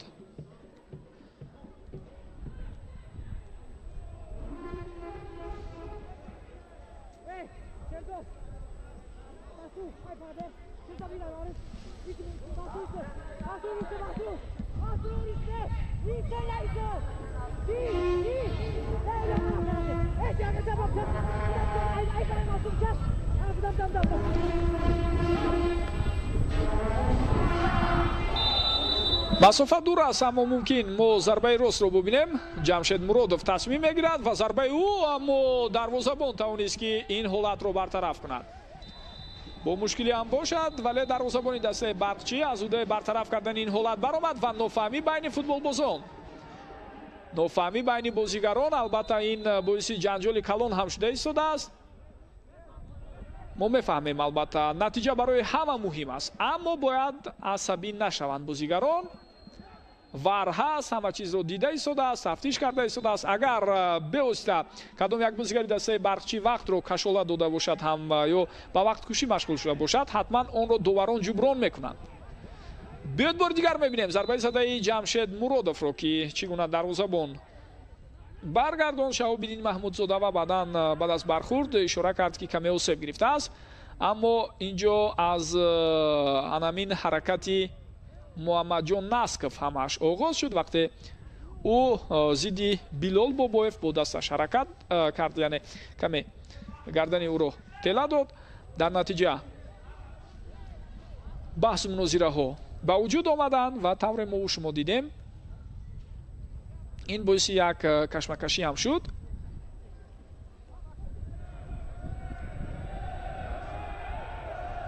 ва ҳоло мо мебинем ки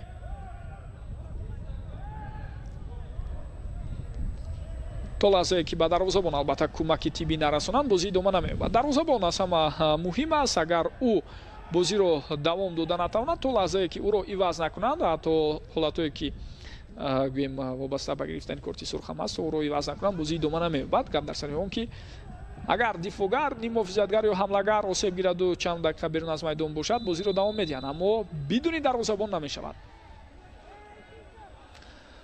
хуб, он нофаҳмиам пушти сар шуд. довар касеро муҷозот накард. бозӣ идома меёбад. хуб, дар даври дуюм дӯстони гиромӣ, дастаи равшан дар хонаи худ рӯзи 14 апрел бозӣ мекунад. онҳо панҷшерро қабул мекунанд. панҷшери Ҷалолиддин Балхӣ ки мавсими кунунӣ ба Лигаи Олӣ баромадааст ва дастаи Барқчии шаҳри Ҳисор бошад. дар даври оянда бозии худро дар сафар бар муқобили Истаравшан доир мекунанд.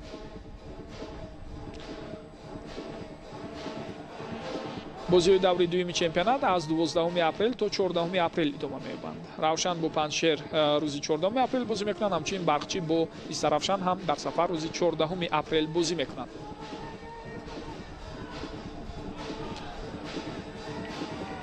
мусо Нурназаров ирсоли тӯб ба сӯи ӯ, аммо ин ҳолатро тавре мебинед Ҷовидон Хушвақтов бартараф кард. фишори футболбозони дастаи равшан давом дорад. онҳо бар ин фикр ҳастанд ки ғалабае ки дар ихтиёр доштанд, ғалабае ки дар ҷайби онҳо буд, ба ислоҳ онро аз даст доданд. аз ин рӯ хело зиёд талош мекунанд то дар поёни рақобат ҳатман барои ба даст овардани 3 имтиёз муваффақ шаванд. партофти навбатии тӯб ба канори чап. инҷо ҳуҷум давом меёбад. тӯб дар ихтиёри футболбозони дастаи равшан аст. ирсоли тӯбро мебинем. чӣ гуна имконият ва Самуэл Офори зарбаи бисёрам хуберо мехост иҷро кунад бо сар. зарбаи задаи ӯро ҳам мо дидем ва тӯб аз паҳлӯи дарвоза гузашта аз майдон берун баромад. дар ин лаҳза боз ба як футболбози дастаи Барқчӣ кӯмаки тиббӣ лозим аст. ҳамчунин тавре мебинед ба Бахтиёр Ғаюров корти зард нишон дода шуд барои қоида вайронкуние ки каме пештар аз ин буд. бо сабаби гӯем халал нарасонидан ба рафти ҳуҷуми футболбозони дастаи равшан, дар ҳамон ҳолат довар Абдулло Давлатов рафти ҳуҷуми дастаи равшанро манъ накард. ана ҳамин ҳолат ҳуҷум давом ёфт. ирсоли навбатии тӯб, зарбае ки иҷро мекунад Самуэл Офори хело наздик буд барои задани гол, аммо муваффақ нашуд.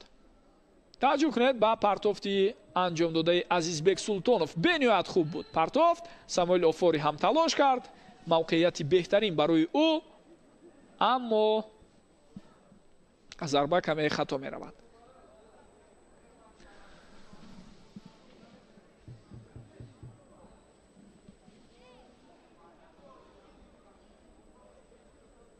хуб, Баракатулло Неъматуллозода дифоъгари марказии дастаи Барқчӣ ҳоло воқеан амосиби ҷиддӣ гирифтааст. маъмуман имрӯз дастбанди капитанӣ дар дастаи Барқчӣ агар дида бошед 3 дафъа иваз шуд. ибтидо дар дасти Абубакр Сулаймонов буд, баъдан ба дифоъгар Меҳрубон Ғаффорзода дода шуд ва баъд аз он ки ин ду нафар бо сабаби гирифтани осеб аз майдон баромаданд, дастбанди капитанӣ ба Баракатулло Неъматуллозода супорида мешавад, ҳамчун яке аз сутунҳои асосии даста. хуб, Баракатулло эҳсос мекунад ки дард бисёр вазнин аст, бисёр тоқатфарсо аст, аммо бояд тоқат кунад, дигар илоҷ нест, зеро имкони иваз кардани футболбоз боқӣ намондааст барои дастаи Барқчӣ.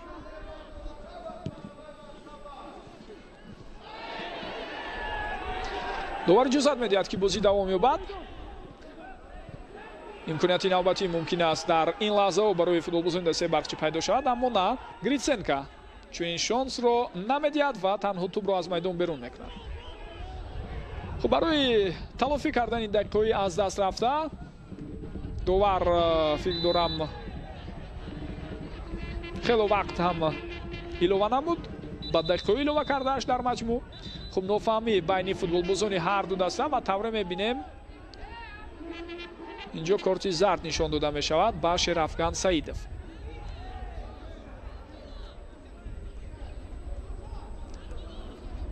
албатта ҷавонон бисёр хунсард ҳастанд, дар ин гуна мавридҳо бояд ин чизро фаромӯш накунем. медонед, ба он вокуниши бисёр тезу тунде ки Азизбек Султонов дошт, бо як рақс, бо як гӯем ба ислоҳ мазоху масхара кардан, шояд вокуниш нишон додани Шерафган Саидов дар ҳамон лаҳза бисёр нигаронии Азизбек Султоновро ба вуҷуд овард ва боз як шонси дигар барои футболбозони дастаи барқчӣ, аммо зарба хато меравад.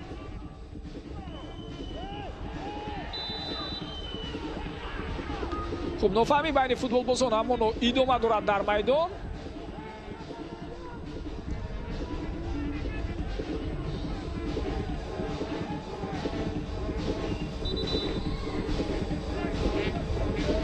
ва шояд ин охирин имконият бошад барои дастаи Равшан. дӯстони гиромӣ,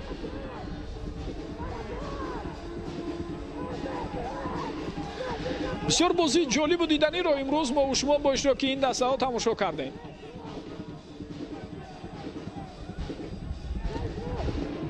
дар ҳар бозие ки дар лигаи олии футболи кишвар мешавад, ҳамин гуна ҳассосият бошад, ҳамин гуна ҷолибият бошад ва он албатта шукӯҳ шаҳомати футболи меҳанро боз ҳам бештар мекунад. хуб, инак довар иҷозат дод. партофти тӯбро мебинем. мубориза дар наздикии ҷаримагоҳ сурат мегирад ва шонси беҳтарин аст барои футболбозони дастаи Равшан. зарбае ки пуштноки мехост бозигари ин тим иҷро кунад, аммо муваффақ нашуд. ба ҳар ҳол ҳуҷум давом дорад. хело ҳам қафотар пас дода шуд. боз як ирсоли дигарро мебинем. мубориза идома медиҳад. Самуэл Офори имконият пайдо накард барои зарбазанӣ. Мусо Нурназаров, футболбози туркман, бо тӯб пас медиҳад ба ҳамдастааш. Ҷамшед Муродов, зарбаи ӯ ва Шерафган Саидов бартараф кард ва бо ҳамин тамом дӯстони гиромӣ, яке аз аввалин бозиҳо дар лигаи олии футболи Тоҷикистон дар мавсими 2024 ки мавсими 33-ум дар лигаи олӣ ба ҳисоб меравад, бисёр ҷолибу дидани сурат гирифт бо иштироки дастаи барқчии шаҳри Ҳисор ва Равшани Кулоб. бозӣ 3-3 мусовӣ дар майдони хонагии дастаи барқчӣ дар варзишгоҳи марказии шаҳри Ҳисор ҷамъбаст шуд. дар ин бозӣ ҳама чиз буд. 3 дафъа Равшан дар ҳисоб пешсаф шуд, аммо ҳар 3 маротиба натавонист бартарии худро нигоҳ дорад ва футболбозони дастаи барқчӣ тавонистанд ҳисобро баробар кунанд ва ин бозӣ бо натиҷаи мусовӣ баробар 3-3 ҷамъбаст мешавад ва ҳар ду даста як имтиёзӣ ба даст меоранд. изҳори сипос мегӯем ки тӯлини муддат моро ҳамроҳӣ кардед. дӯстони гиромӣ, ба ҳар ду даста, ҳам ба Равшани Кулоб ва ҳам ба барқчии Ҳисор дар бозиҳои баъдӣ бурду зафар орзумандем. то дидорҳои дигар сиҳатманду пирӯз бошед. гурӯҳи бузурги эҷодиву техникии шабакаи телевизионии варзиш ин гузоришро аз варзишгоҳи марказии шаҳри Ҳисор омода карданд. дар назди микрофон шореҳ Парвизи Маҳмадамин буд ва коргардони бозии имрӯза Фирӯз Бахтибеков. ба ҳамаи шумо бори дигар изҳори сипос мегӯем. то дидорҳои дигар сиҳатманду муваффақ бошед. хайр.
Новая жевательная резинка 1xBet.